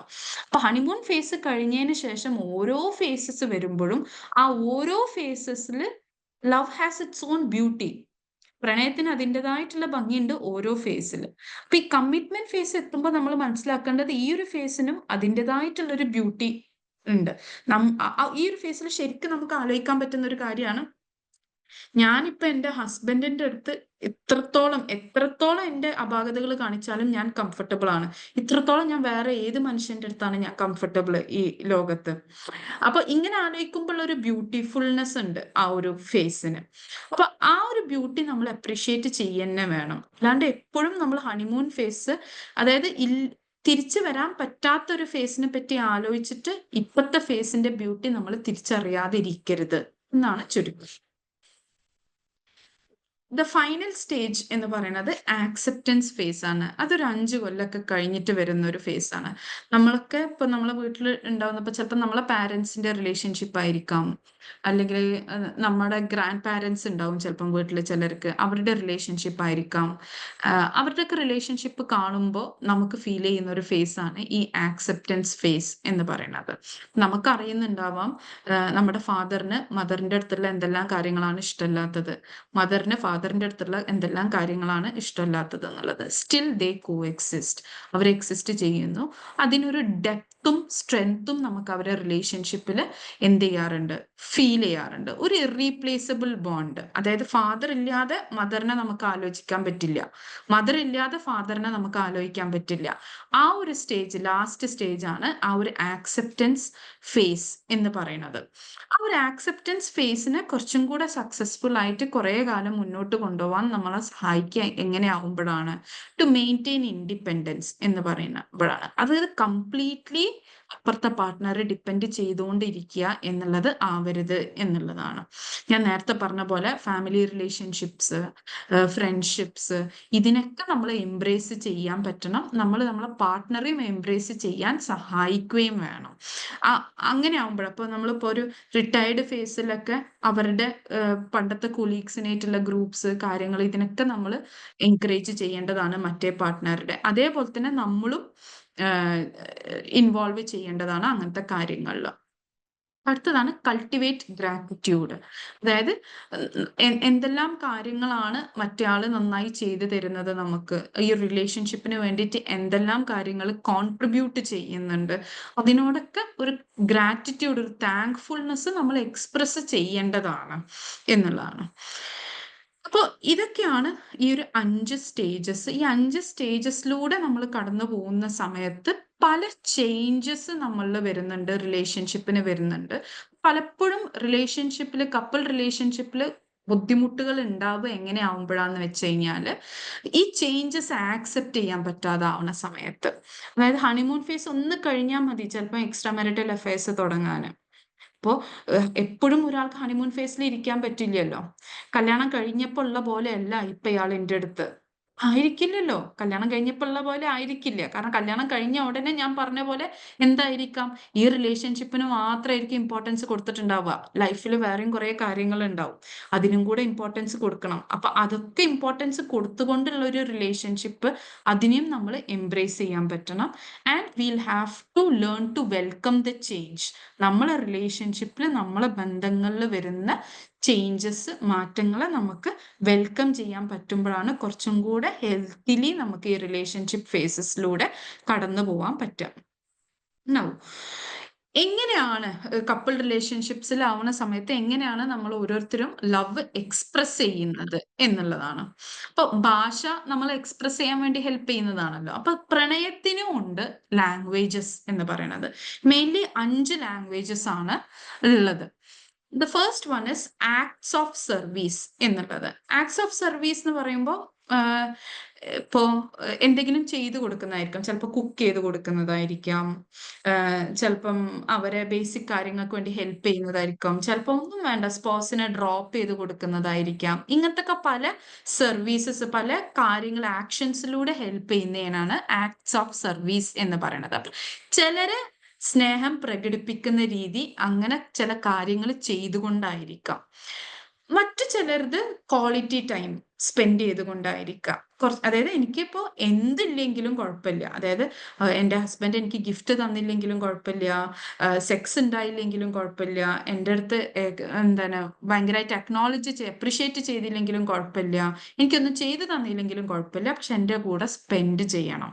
കുറച്ച് ടൈം വെറുതെ സ്പെൻഡ് ചെയ്യണം, വേറെ ഒന്നിലും നിൽക്കാതെ എൻ്റെ അടുത്ത് സംസാരിച്ചുകൊണ്ടിരിക്കണം എന്നുള്ളൊരു ഫീലിംഗ് ഉള്ളവരുണ്ടാവും. അപ്പൊ അവരുടെ ലവ് ലാംഗ്വേജ് എന്താ? Quality time. മറ്റു ചിലരത് അപ്രിഷിയേറ്റ് ചെയ്യണം എന്നുള്ളൊരു ഫീലിംഗ് ഉണ്ടാവും. ആൻഡ് അങ്ങനത്തെ അങ്ങോട്ട് തിരിച്ച് അപ്രിഷിയേറ്റ് ചെയ്യുകയും ചെയ്യും എന്നുള്ളതാണ്. അതാണ് വേർഡ്സ് ഓഫ് അഫർമേഷൻ എന്ന് പറയുന്നത്. പിന്നെ ചിലർക്ക് സ്ഥിരമായിട്ട് സർപ്രൈസ് കൊടുക്കുന്നത് ഒരു ലവ് ലാംഗ്വേജ് ആയിരിക്കും. അപ്പൊ ഇതിലൊക്കെ ശ്രദ്ധിക്കേണ്ടത് എന്ന് വെച്ച് കഴിഞ്ഞാല് ഈ 5 മേ ബി 1 or 2 ചിലരെ ലവ് ലാംഗ്വേജ് ആയിരിക്കും. അപ്പൊ അത് അവർക്ക് ആ രീതിയിലായിരിക്കും അവർ ലവ് അങ്ങോട്ട് എക്സ്പ്രസ് ചെയ്യാം. അപ്പൊ ഒരു കപ്പിൾ ഉണ്ടാവുന്ന സമയത്ത് വൈഫിന് ഒരു കൈൻഡ് ഓഫ് ലവ് ലാംഗ്വേജ് ആയിരിക്കാം, ഹസ്ബൻഡിന് ഒരു കൈൻഡ് ഓഫ് ലവ് ലാംഗ്വേജ് ആയിരിക്കാം. ഇതില് ഹസ്ബൻഡ് മനസ്സിലാക്കണം വൈഫിന്റെ ലവ് ലാംഗ്വേജ് എന്താന്നുള്ളത്. അല്ലാതെ എന്റെ ലവ് ലാംഗ്വേജ് ഇതാണ്, ഇങ്ങനെ ഞാൻ ചെയ്യുള്ളൂ എന്നുള്ള രീതിയിലല്ല. വൈഫിന് എന്താണ് ആഗ്രഹം, എന്താണ് എന്നുള്ളത് വൈഫ് എക്സ്പ്രസ് ചെയ്യുകയും വേണം. വൈഫ് എക്സ്പ്രസ് ചെയ്യുന്നതിലൂടെ ഹസ്ബൻഡിന് മനസ്സിലാവുകയും ചെയ്യും. ചിലപ്പോൾ വൈഫ് സ്ഥിരമായിട്ട് ഓരോ കാര്യങ്ങൾ ചെയ്തു കൊടുത്തിട്ടായിരിക്കും എക്സ്പ്രസ് ചെയ്യുന്നുണ്ടാവുക. അപ്പോൾ ഹസ്ബൻഡ് ഷുഡ് അണ്ടർസ്റ്റാൻഡ് ദാറ്റ് ഞാനും അതേപോലെ അങ്ങോട്ട് തിരിച്ച് ചെയ്തു കൊടുക്കുമ്പോഴാണ് വൈഫിന് അത് മനസ്സിലാവുക. അതായത് ഇപ്പോൾ നമുക്ക് മനസ്സിലാവാത്ത വല്ല ജർമ്മൻ ഭാഷയിൽ ഒരാൾ, ഇപ്പൊ ഞാൻ ഇവിടെ ഇരുന്നിട്ട് ജർമ്മൻ ഭാഷയിൽ സംസാരിക്കുകയാണെങ്കിൽ നിങ്ങൾക്ക് ആർക്കും മനസ്സിലാവില്ല. ഇതേപോലെ തന്നെയാണ് പ്രണയം. അവരവർക്ക് മനസ്സിലാവുന്ന ഭാഷയിലല്ല എന്നുണ്ടെന്നുണ്ടെങ്കിൽ ചിലപ്പം അവർ നമ്മളെ പ്രണയിക്കുന്നുണ്ടെന്ന് നമുക്ക് മനസ്സിലായി എന്ന് വരില്ല. അപ്പൊ അത് അത്രയും സിമ്പിൾ ആണ്. അപ്പൊ മറ്റേ ആൾക്ക് നമ്മളെ വൈഫിനെ മനസ്സിലാവുന്ന രീതിയിൽ നമ്മൾ പ്രണയിക്കേണ്ടി വരും, ഹസ്ബൻഡിന് മനസ്സിലാവുന്ന രീതിയിൽ നമ്മൾ പ്രണയിക്കേണ്ടി വരും. ഇങ്ങനെയാണ്.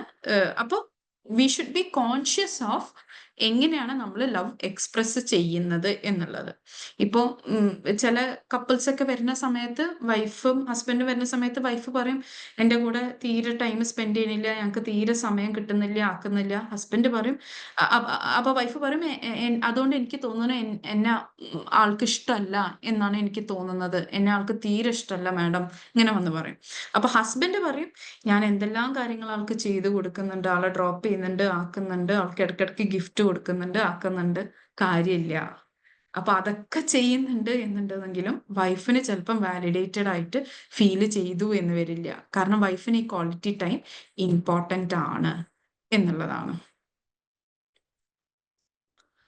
ഇനി അടുത്ത ഒരു കൈൻഡ് ഓഫ് ഇമ്പോർട്ടൻ്റ് മെയിൻ ആയിട്ടുള്ള ഒരു പ്രശ്നങ്ങൾ വരാറ് കമ്മ്യൂണിക്കേഷൻ എറേഴ്സ് ആണ്.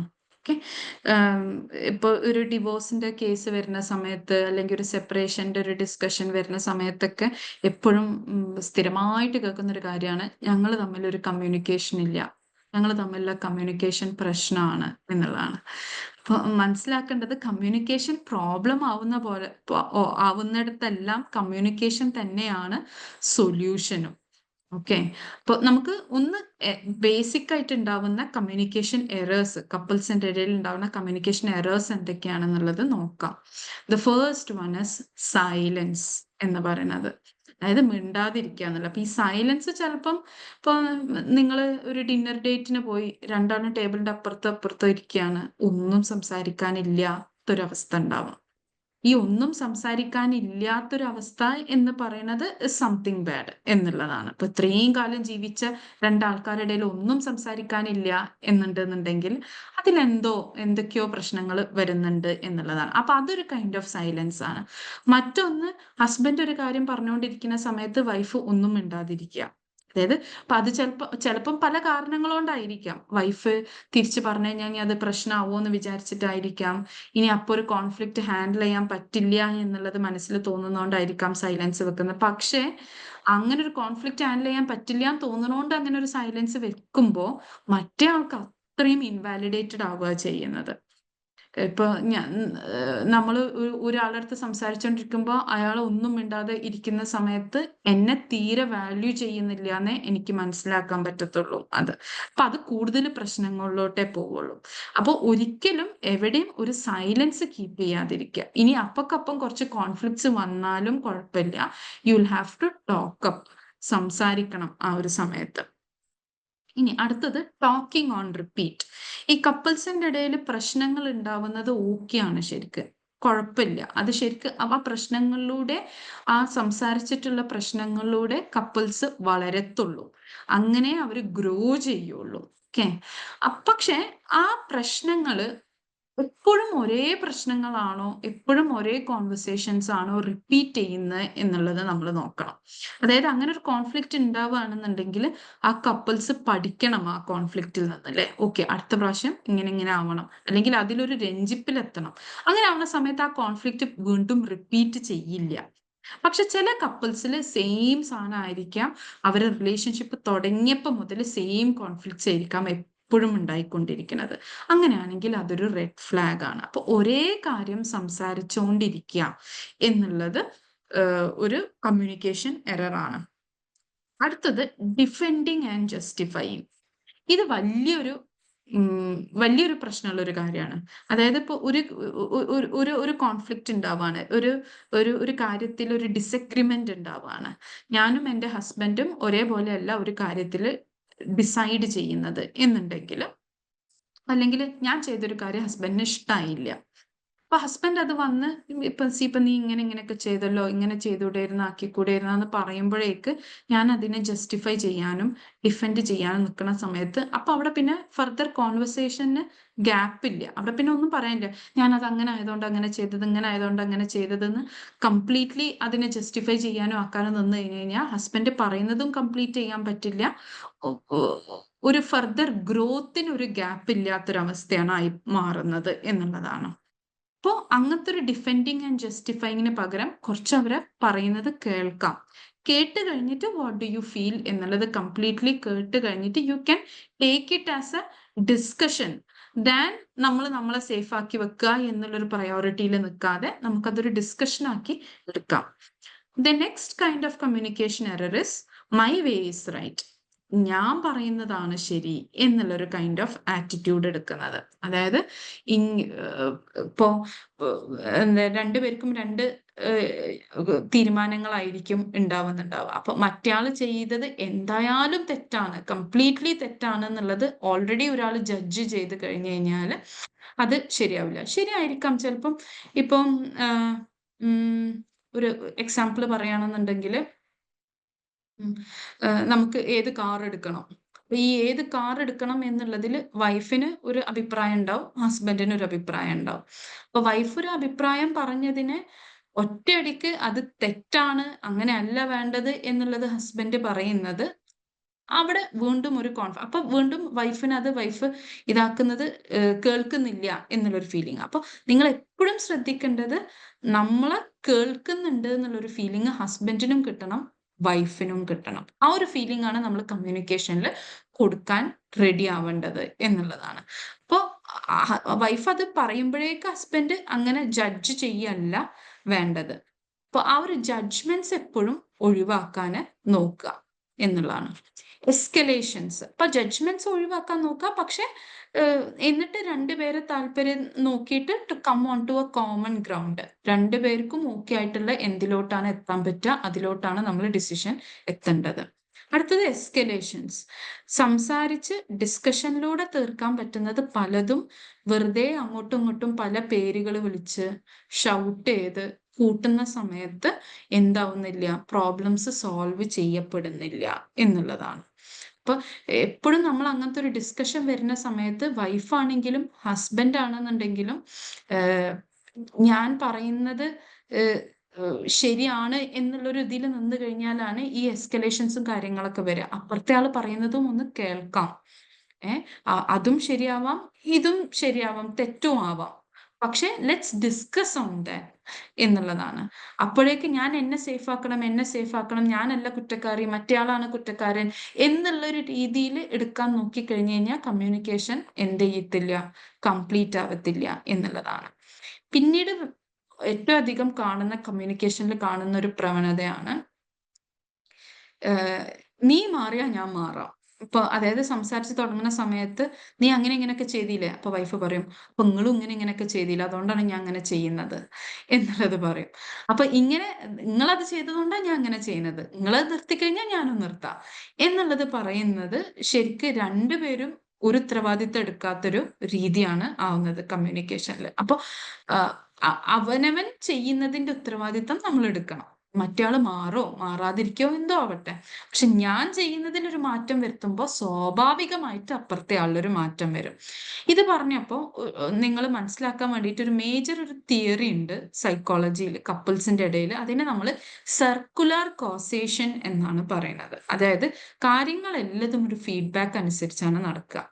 ഒരാൾ എങ്ങനെ പെരുമാറിയോ അതിനനുസരിച്ചേ മറ്റേ ആള് പെരുമാറത്തുള്ളൂ. അപ്പൊ ഹസ്ബൻഡിന്റെ അടുത്ത് ആദ്യം എന്തെങ്കിലും കാര്യങ്ങൾ സംഭവിച്ചിട്ടുണ്ടെന്നുണ്ടെങ്കിൽ അതിനനുസരിച്ച് വൈഫ് ഇങ്ങോട്ട് തിരിച്ചു തരുള്ളൂ.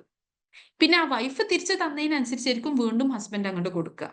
അപ്പോൾ കപ്പിൾസിന്റെ ഇടയിൽ എന്തെങ്കിലും ഒരു പ്രശ്നം ഉണ്ടെന്നുണ്ടെങ്കിൽ അതിന് ഒരിക്കലും ഒരാളെ മാത്രം നമുക്ക് കുറ്റം പറയാൻ പറ്റില്ല. അത് ഒരു സർക്കുലർ കോസേഷനിലായിരിക്കും സംഭവിച്ചിട്ടുണ്ടാവുക. അതിൽ ആരാദ്യം തുടങ്ങി എന്നൊന്നും നമുക്ക് കണ്ടുപിടിക്കാൻ പറ്റില്ല, പക്ഷെ രണ്ടുപേരും അതിന് റീസൺസ് ആയിട്ടുണ്ടാവും. ചേഞ്ച് എവിടെ വരണം? രണ്ടുപേരിലും വരണം. അതിൽ ആരാദ്യം ചേഞ്ച് ചെയ്യും എന്നുള്ളതല്ല. അങ്ങനെ നോക്കിക്കഴിഞ്ഞാൽ വീണ്ടും പ്രശ്നങ്ങൾ കൂടുക ചെയ്യാം. അപ്പൊ രണ്ടുപേരെടുത്തും ചേഞ്ച് ഒരുമിച്ച് വരേണ്ടതായിരിക്കണം എന്നുള്ളതാണ്. അപ്പൊ ഇനി മുതലെങ്കിലും അങ്ങനത്തെ തർക്കങ്ങൾ നമ്മൾ എവിടെയെങ്കിലും കാണുകയാണെങ്കിലും അത് നോട്ടീസ് ചെയ്യണം. അതേപോലെ തന്നെ നമ്മളെ ലൈഫിലും അത് നമുക്ക് കുറക്കാൻ നോക്കണം എന്നുള്ളതാണ്.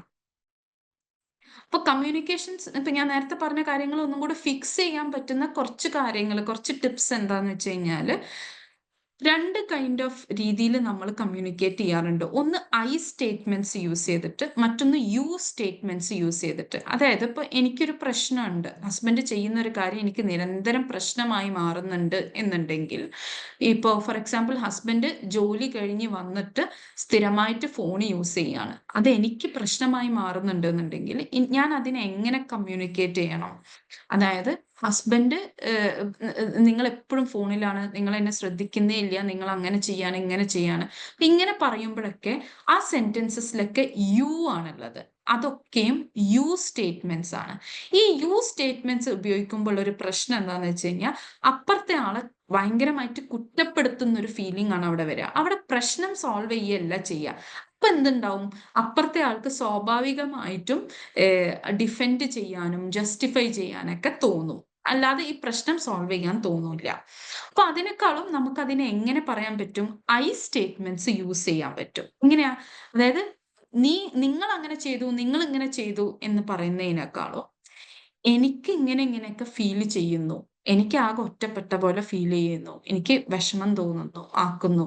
അവിടെ നിങ്ങൾ എന്ത് ചെയ്തു, നിങ്ങൾ ഇങ്ങനെ ചെയ്യുന്നു എന്നുള്ളത് നമ്മൾ യൂസ് ചെയ്യേ വേണ്ട. എനിക്ക് എന്താ ഫീൽ ചെയ്യുന്നത് എന്നുള്ള ഒരു സ്റ്റേറ്റ്മെന്റ്സ് യൂസ് ചെയ്ത് പറയുന്ന സമയത്ത് കുറച്ചും കൂടെ ആ ഒരു സിറ്റുവേഷൻ ചേഞ്ച് ചെയ്യാനും ആ കമ്മ്യൂണിക്കേഷൻ നല്ലപോലെ പോവാനും ഹെൽപ്ഫുൾ ആവും എന്നുള്ളതാണ്. And also try to pick the right time. Correct time നോക്കി സംസാരിക്കുക എന്നുള്ളത്. ഇപ്പൊ ചില ആൾക്കാരൊക്കെ ഞാൻ കേട്ടിട്ടുണ്ട്, ഹസ്ബൻഡ്സ് വന്ന് പറയുന്നത്, ജോലിക്കൊക്കെ പോകുന്ന സമയം ഇപ്പൊ രാവിലെ എന്തെങ്കിലും വഴക്കൊക്കെ കൂടിയിട്ടായിരിക്കും പോയിട്ടുണ്ടാവുക. അപ്പൊ ജോലി സ്ഥലത്ത് എത്തിക്കഴിഞ്ഞ് കഴിഞ്ഞാൽ വൈഫ് വിളിച്ചോണ്ടിരിക്കും. അപ്പൊ ഈ വിളിച്ചോണ്ടിരിക്കുമ്പോ കട്ടാക്കും, വീണ്ടും വിളിക്കും. അപ്പൊ മെസ്സേജ് ചെയ്യും, എന്നെ എന്താ, നിങ്ങളൊന്നും സംസാരിക്കണ്ട, ഞാൻ പറയണതൊന്ന് കേട്ടാൽ മാത്രം മതി, ഒരു 10 മിനിറ്റ് മതി, ഒരു 5 മിനിറ്റ് മതി എന്നൊക്കെ പറഞ്ഞിട്ട്. ഇതൊക്കെയും ഒരു അപ്പൊ ഇതൊക്കെ ചെറിയ ചെറിയ കാര്യങ്ങളാണെന്നുണ്ടെങ്കിലും, ഈ ചെറിയ ചെറിയ കാര്യങ്ങളാണ് കൂടിയിട്ട് ഒരു അപ്പൊ പിന്നെ രണ്ടുപേരിടയിൽ പ്രണയം പോയിട്ട് പിന്നെ കുറെയൊക്കെ ഒരു ബാധ്യത ആയി മാറും എന്നുള്ളതാണ്. നമുക്ക് കപ്പിൾ റിലേഷൻഷിപ്പിൽ എപ്പോഴും പ്രണയമല്ലേ വേണ്ടത്.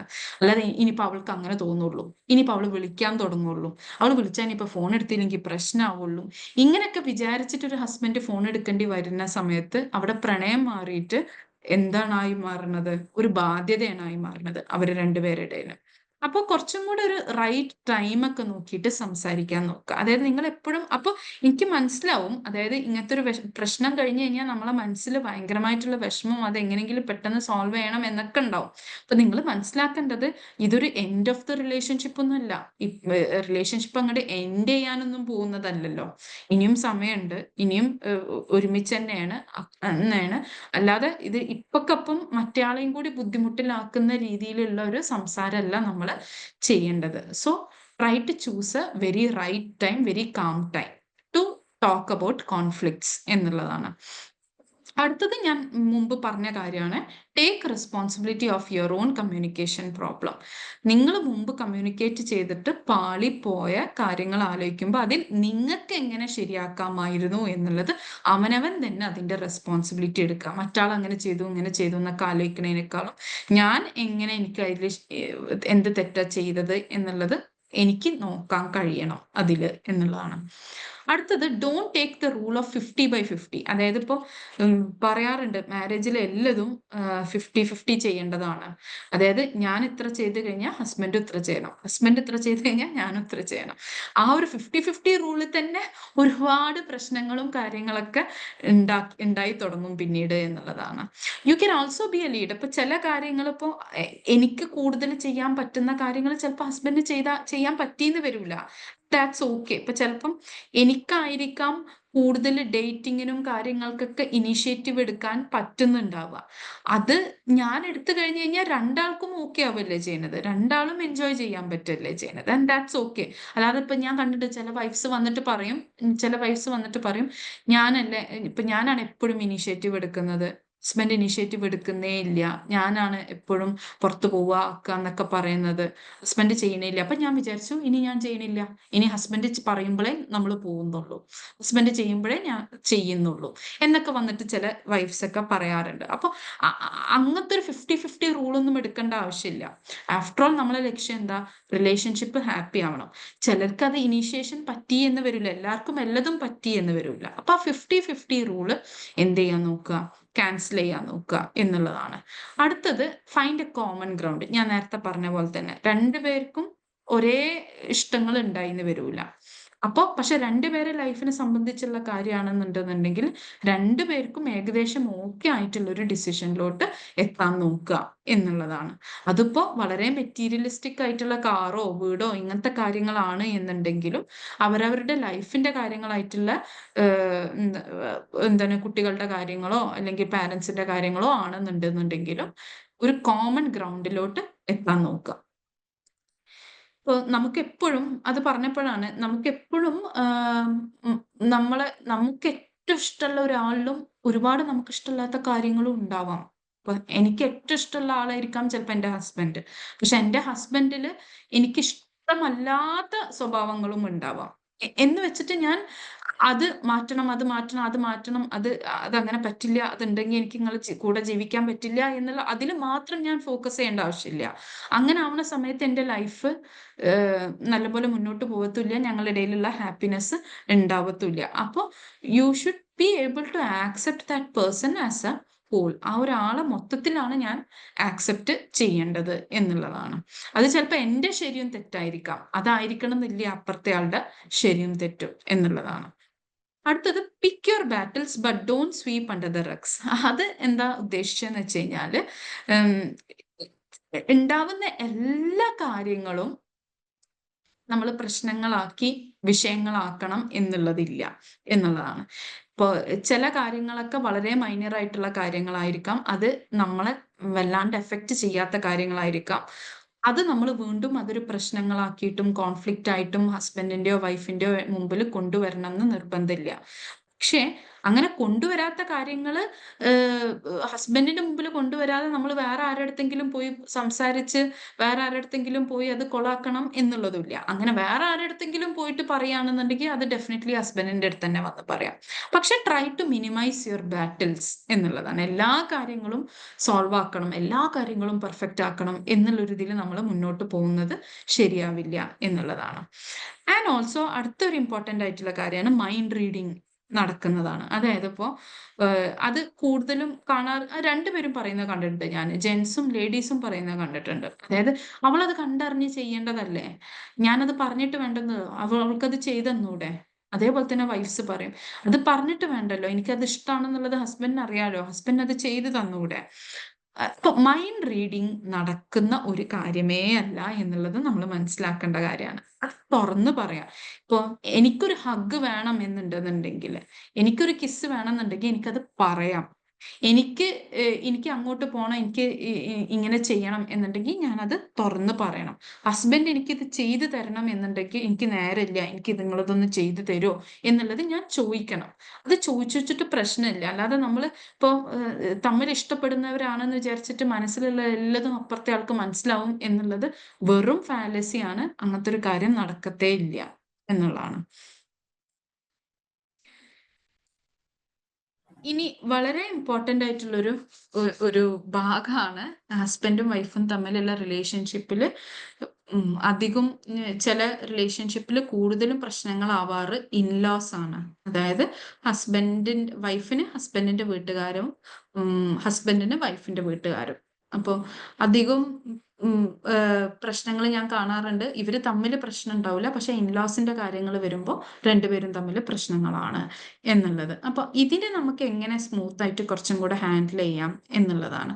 അതിപ്പോ എല്ലാ സ്റ്റോറീസിന്റെയും എൻഡിങ് സന്തോഷമുള്ളതല്ല എന്നുള്ളത് പറഞ്ഞ പോലെ തന്നെ എല്ലാ ഇൻലോസും നമ്മളെ ഭയങ്കരമായിട്ട് കൊണ്ടു നടക്കുന്നവരോ നമ്മളെ ഭയങ്കരമായിട്ട് സന്തോഷിപ്പിക്കുന്നവരോ ഭയങ്കര ഫ്രണ്ട്ലി ആയിട്ടുള്ളവരോ ആവണം എന്നൊരു നിർബന്ധവും ഇല്ല.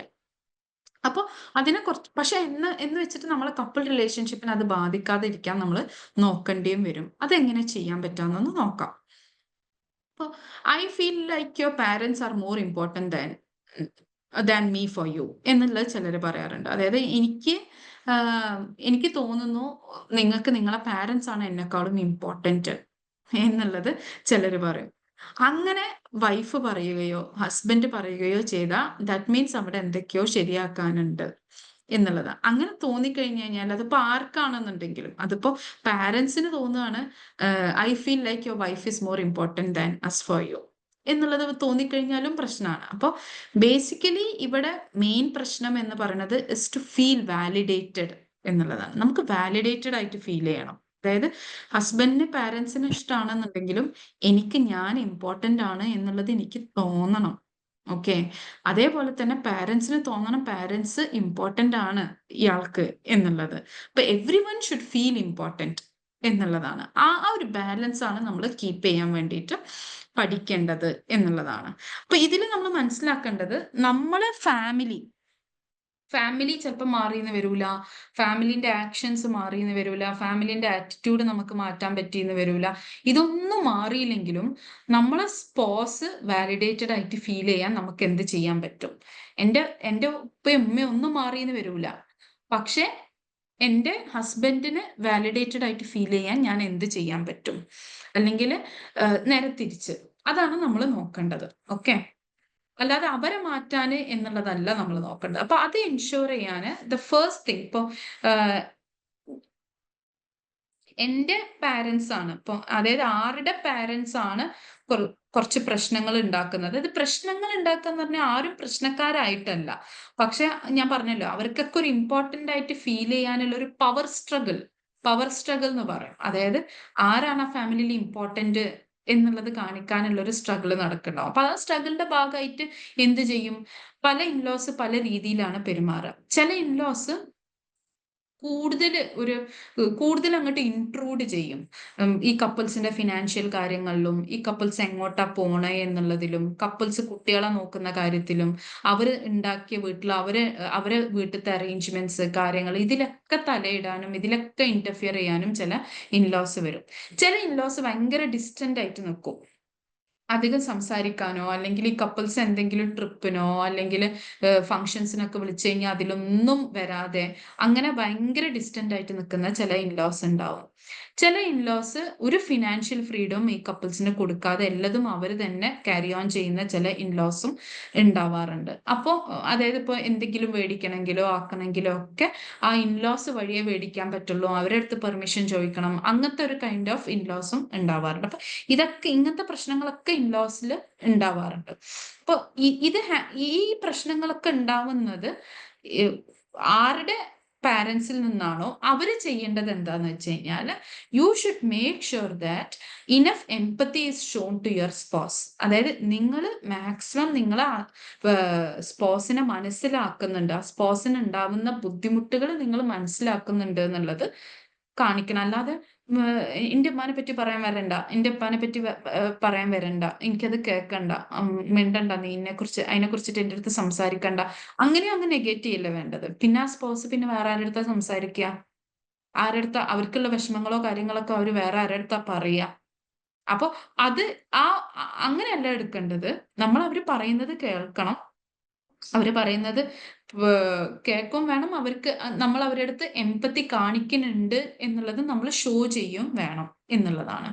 അടുത്തത് make efforts to build boundaries. അതായത് ഇത് ചിലപ്പം എൻ്റെ പാരൻസിന്റെ അടുത്തുള്ള ബൗണ്ടറീസ് ചിലപ്പോൾ എൻ്റെ ഹസ്ബൻഡിന് ഉണ്ടാക്കാൻ പറ്റില്ല, അല്ലെങ്കിൽ ഒരു വൈഫിന് ഉണ്ടാക്കാൻ പറ്റില്ല ഹസ്ബൻഡിന്റെ പാരൻസിന്റെ അടുത്തുള്ള ബൗണ്ടറീസ്. പക്ഷെ അവരവരുടെ മക്കൾക്ക് ഉണ്ടാക്കാൻ പറ്റും കുറച്ചും കൂടെ. അപ്പൊ നമ്മൾ ആ ബൗണ്ടറീസ്, ഇപ്പൊ എന്റെ പാരൻസ് ആണ് പ്രശ്നക്കാരെന്നുണ്ടെങ്കിൽ ആ ബൗണ്ടറീസ് ഞാനായിരിക്കണം ക്രിയേറ്റ് ചെയ്യേണ്ടത് എന്നുള്ളതാണ്. ഞാനാണ് മേക്ക് ഷുവർ ചെയ്യേണ്ടത് ഇന്ന കാര്യത്തിൽ എന്റെ പാരൻസ് ഇടപെടണ്ട എന്നുള്ളത്, സോ ദാറ്റ് എന്റെ ഹസ്ബൻഡ് അതിൽ ഓക്കെ ആവും എന്നുള്ളത്. ആ ഒരു എഫേർട്ട് ഞാനാണ് എടുക്കേണ്ടത്. ആരെ പാരൻസ് ആണോ പ്രശ്നം ഉണ്ടാക്കുന്നത് ആ ഒരു എഫേർട്ട് നമ്മൾ കുറേശ്ശെങ്കിലും എടുത്തു തുടങ്ങണം. അല്ലാതെ ആ ഒരു കുടുംബത്തിന് ഭയങ്കര പ്രശ്നങ്ങൾ ഉണ്ടാക്കുന്ന രീതിയിലൊന്നല്ല, പക്ഷെ ഒരു ഹെൽത്തി ബൗണ്ടറീസ് വെക്കാൻ പറ്റണം എന്നുള്ളതാണ്. And always hold each other. അതായത് ഇൻലോസിന്റെ മുമ്പിൽ നിങ്ങൾ രണ്ടുപേരും ഒരു ടീമായിട്ട് തന്നെ വേണം നിൽക്കാൻ എന്നുള്ളതാണ്. അതായത് എത്രയാണെന്നുണ്ടെന്നുണ്ടെങ്കിലും ഇപ്പോൾ എന്റെയും എൻ്റെ വീട്ടുകാരുടെയും ഇടയിൽ പുറത്തുനിന്ന് വന്നിട്ടുള്ള ഒരാൾ തന്നെയാണ് എൻ്റെ ഹസ്ബൻഡ് എന്നുള്ളത്. അപ്പൊ ഈ ഹസ്ബൻഡിന് ഞാൻ ഇട്ടുകൊടുക്കുന്ന രീതിയിലാവരുത് ഒരു സ്ഥലത്തും. ചിലപ്പം ശരിക്കും പ്രശ്നങ്ങൾ ഹസ്ബൻഡിന്റെ അടുത്തായിരിക്കും, പക്ഷെ ഹസ്ബൻഡ് നിൽക്കവേ ഞാൻ എൻ്റെ ഫാമിലിന്റെ കൂടെ നിന്നിട്ട് ഹസ്ബൻഡിനെ ഇതാക്കുന്ന ഒരു രീതിയിൽ ആവരുത് എന്നുള്ളതാണ്. അപ്പൊ ഫാമിലിന്റെ മുമ്പിൽ ഞാനും ഹസ്ബൻഡും ഒരു ടീമായിട്ട് ഞാൻ ഹസ്ബൻഡിനെ പ്രൊട്ടക്ട് ചെയ്ത് നിൽക്കുന്ന രീതിയിൽ ആയിരിക്കണം എന്നുള്ളതാണ്. അതേപോലെ തന്നെയാണ് നേരെ തിരിച്ച് ഹസ്ബൻഡ് ചെയ്യേണ്ടത് വൈഫിനെ കൂടെ നിർത്തിയിട്ടുള്ള ഒരു രീതിയിൽ they are as A team എന്നുള്ളതാണ്. അതിൽ ഞാൻ വൈഫിന്റെ അടുത്ത് തെറ്റുണ്ടോ ശരിയുണ്ടോ, ഹസ്ബൻഡിന്റെ അടുത്ത് തെറ്റുണ്ടോ ശരിയുണ്ടോ, ഇതിനെക്കുറിച്ചല്ല ഞാൻ സംസാരിക്കുന്നത്. അവരെ വേറിട്ട് നിർത്തുന്ന ഒരു രീതി ഇൻലോസിന്റെ ഇടയിൽ പാടില്ല. അത് കൂടുതൽ ബുദ്ധിമുട്ടുകൾക്ക് കാരണമാവുകയേ ചെയ്യുള്ളൂ എന്നുള്ളതാണ്. ഇനി നേരെ തിരിച്ച് നമ്മുടെ വീട്ടുകാരല്ല പ്രശ്നക്കാര്, നമ്മളെ സ്പോസിന്റെ, നമ്മുടെ പാർട്ട്നേഴ്സിന്റെ വീട്ടുകാരാണ് നമുക്ക് ഞാൻ നേരത്തെ പറഞ്ഞ രീതിയിലുള്ള പ്രശ്നങ്ങൾ ഉണ്ടാക്കുന്നത് എങ്കിൽ നമുക്ക് എന്ത് ചെയ്യാൻ പറ്റും എന്നുള്ളതാണ്. അപ്പൊ നമുക്ക് ചെയ്യാൻ പറ്റുന്നതാണ് നമ്മളെ സ്പോസ് അനുഭവിക്കുന്ന ബുദ്ധിമുട്ടിനോട് നമ്മൾ അങ്ങോട്ട് എംപത്തൈസ് ചെയ്യണം എന്നുള്ളതാണ്. നമ്മൾ അങ്ങോട്ട് ആ ഒരു കാരണം സ്പോസിന് അത് ഒബ്വിയസ്ലി ഒരു ഡിഫിക്കൽട്ട് സിറ്റുവേഷൻ ആണ്. അവർക്ക് അവരുടെ പാരൻസ് ഇമ്പോർട്ടൻ്റ് ആണ്, അതേപോലെ ഞാനും ഇമ്പോർട്ടൻ്റ് ആണ്. അപ്പൊ അതിനോട് ഞാൻ എംപത്തൈസ് ചെയ്ത് നിൽക്കുക തന്നെ വേണം. അതെനിക്ക് മനസ്സിലാവുന്നുണ്ട്, ആ ബുദ്ധിമുട്ട് എനിക്ക് മനസ്സിലാവുന്നുണ്ട് എന്നുള്ളത് ഞാൻ കാണിക്കണം എൻ്റെ ഹസ്ബൻഡിന്റെ അടുത്ത്. അടുത്തത് യൂസ് ഐ സ്റ്റേറ്റ്മെന്റ്സ്. ഞാൻ പറഞ്ഞ പോലെ തന്നെ നിങ്ങൾ അങ്ങനെ ചെയ്യണില്ല, ഇങ്ങനെ ചെയ്യണില്ല, വീട്ടുകാർ ഇങ്ങനെ ചെയ്യുന്നു അങ്ങനെ ചെയ്യുന്നു എന്നുള്ള കംപ്ലൈൻസ് ആയിട്ടല്ല ഞാൻ എൻ്റെ ഹസ്ബൻഡിനെ ബൊമ്പാർഡ് ചെയ്യേണ്ടത്. ഞാൻ പറയേണ്ടത് എനിക്ക് എന്ത് ഫീലിങ്സ് ആണ് വരുന്നത് എന്നുള്ളത് മാത്രമേ ഞാൻ അവിടെ സംസാരിക്കേണ്ടതുള്ളൂ. ഒരാളെ കുറ്റപ്പെടുത്തി സംസാരിക്കുകയല്ല വേണ്ടത്. എനിക്ക് ഇങ്ങനെയൊക്കെ ഫീൽ ചെയ്യുന്നു എന്നുള്ളതിലോട്ടാണ് ഞാൻ കൂടുതൽ ഊന്നൽ കൊടുക്കേണ്ടത് എന്നുള്ളതാണ്.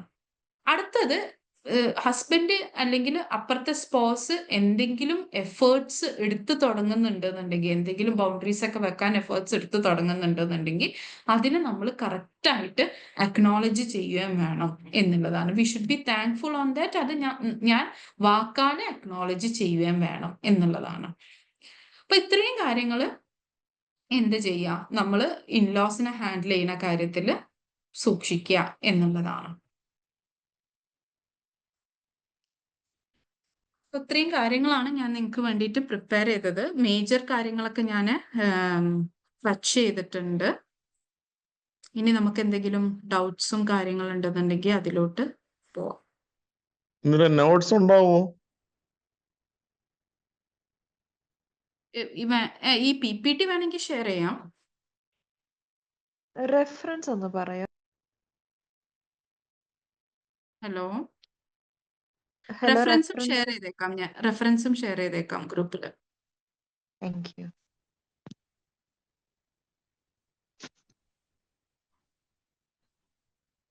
Hello everybody. സോ ആർക്കെങ്കിലും എന്തെങ്കിലും ഡൗട്ട്സ് മാമിനോട് ചോദിക്കാനായിട്ടുണ്ടെങ്കിൽ ഇത് അതിനുള്ള ഒരു അവസരമാണ് കേട്ടോ. ഓക്കെ, അപ്പൊ എന്തെങ്കിലും ക്വസ്റ്റ്യൻസോ ക്വയറീസ് നിങ്ങൾക്ക് ചോദിക്കാനുണ്ടെങ്കിൽ നിങ്ങൾക്ക് ചോദിക്കാം കേട്ടോ.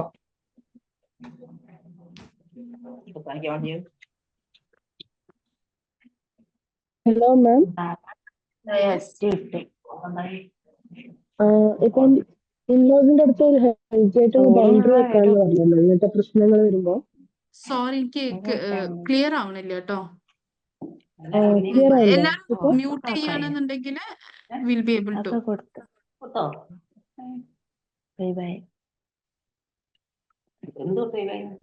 ഹലോ ഹലോ, കേൾക്കുന്നുണ്ടോ മാം? ഹലോ, കേൾക്കുന്നുണ്ട്.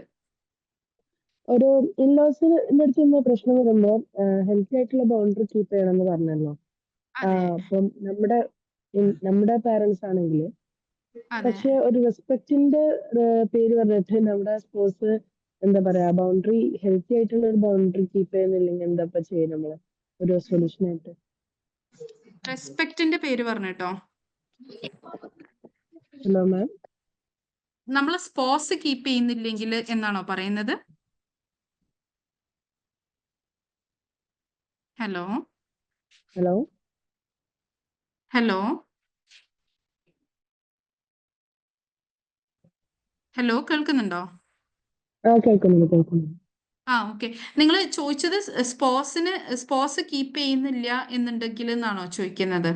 അതെ അതെ. ഇപ്പൊ നമുക്ക് എപ്പോഴും എന്താന്ന് വെച്ച് കഴിഞ്ഞാല് നമുക്ക് ഇതിൽ നിങ്ങൾ ഇടപെടണ്ട, ഇതിൽ ഇടപെട്ടോളൂ, ഇത് അങ്ങനെ ചെയ്യരുത്, ഞങ്ങൾ ഇങ്ങനെ ചെയ്യുള്ളൂ, അങ്ങനെയൊക്കെ എടുത്തടിച്ച പോലെ പറയണം എന്നുള്ളതല്ല ബൗണ്ടറീസ് കീപ്പ് ചെയ്യുക എന്നുള്ളതുകൊണ്ട് നമ്മൾ ഉദ്ദേശിക്കുന്നത്. കുറച്ചും കൂടെ അസേർട്ടീവ് ആയിട്ട് നമ്മൾ ആക്ഷൻസിലൂടെ അത് കാണിക്കാൻ പറ്റും എന്നുള്ളതാണ്. അതായത് അവരുടെ കാര്യങ്ങളൊക്കെ നമ്മൾ നടത്തി കൊടുക്കുകയും വേണം. ചില കാര്യങ്ങൾ അവർ നമ്മളടുത്ത് ചോദിക്കുന്നതിന് നമ്മൾ അതേപോലെ എല്ലതും അവരെ ബോധിപ്പിക്കണം എന്നില്ല, ആക്കണം എന്നില്ല. അതായത് ആ ഒരു രീതിയിൽ നമ്മൾ ആക്ഷൻസിലൂടെയാണ് നമ്മൾ ആ ഒരു ബൗണ്ടറി കീപ്പ് ചെയ്യേണ്ടത്. ഇപ്പൊ അവരിപ്പോ നമ്മളടുത്ത് കണക്ക് ചോദിക്കുകയാണ്, ചെലവാക്കിയതിന്റെ കണക്ക് ചോദിക്കുകയാണ്, ആക്കാണ്. ആ ഒരു സമയത്തൊക്കെ നമുക്കത് ചോദിച്ച പാട് നമ്മൾ കൊടുക്കണമെന്നോ ആക്കണമെന്നോ അങ്ങനത്തെ കാര്യങ്ങളൊന്നും ഇല്ല. നേരെ മറിച്ച് അവർക്ക് വേണ്ട ബാക്കിയുള്ള കാര്യങ്ങളൊക്കെ നമ്മൾ ചെയ്തു കൊടുക്കുകയും വേണം. ആ ഒരു രീതിയിൽ നമുക്ക് ആ ഒരു ബാലൻസ് കീപ്പ് ചെയ്യാൻ പറ്റത്തുള്ളൂ എന്നുള്ളതാണ്. അവരെ കംപ്ലീറ്റ് ആയിട്ട് അങ്ങോട്ട് അവരെ ഒഴിവാക്കുക എന്നുള്ളതല്ല ബൗണ്ടറീസ് കൊണ്ട് നമ്മൾ ഉദ്ദേശിക്കുന്നത്. ഓക്കെ.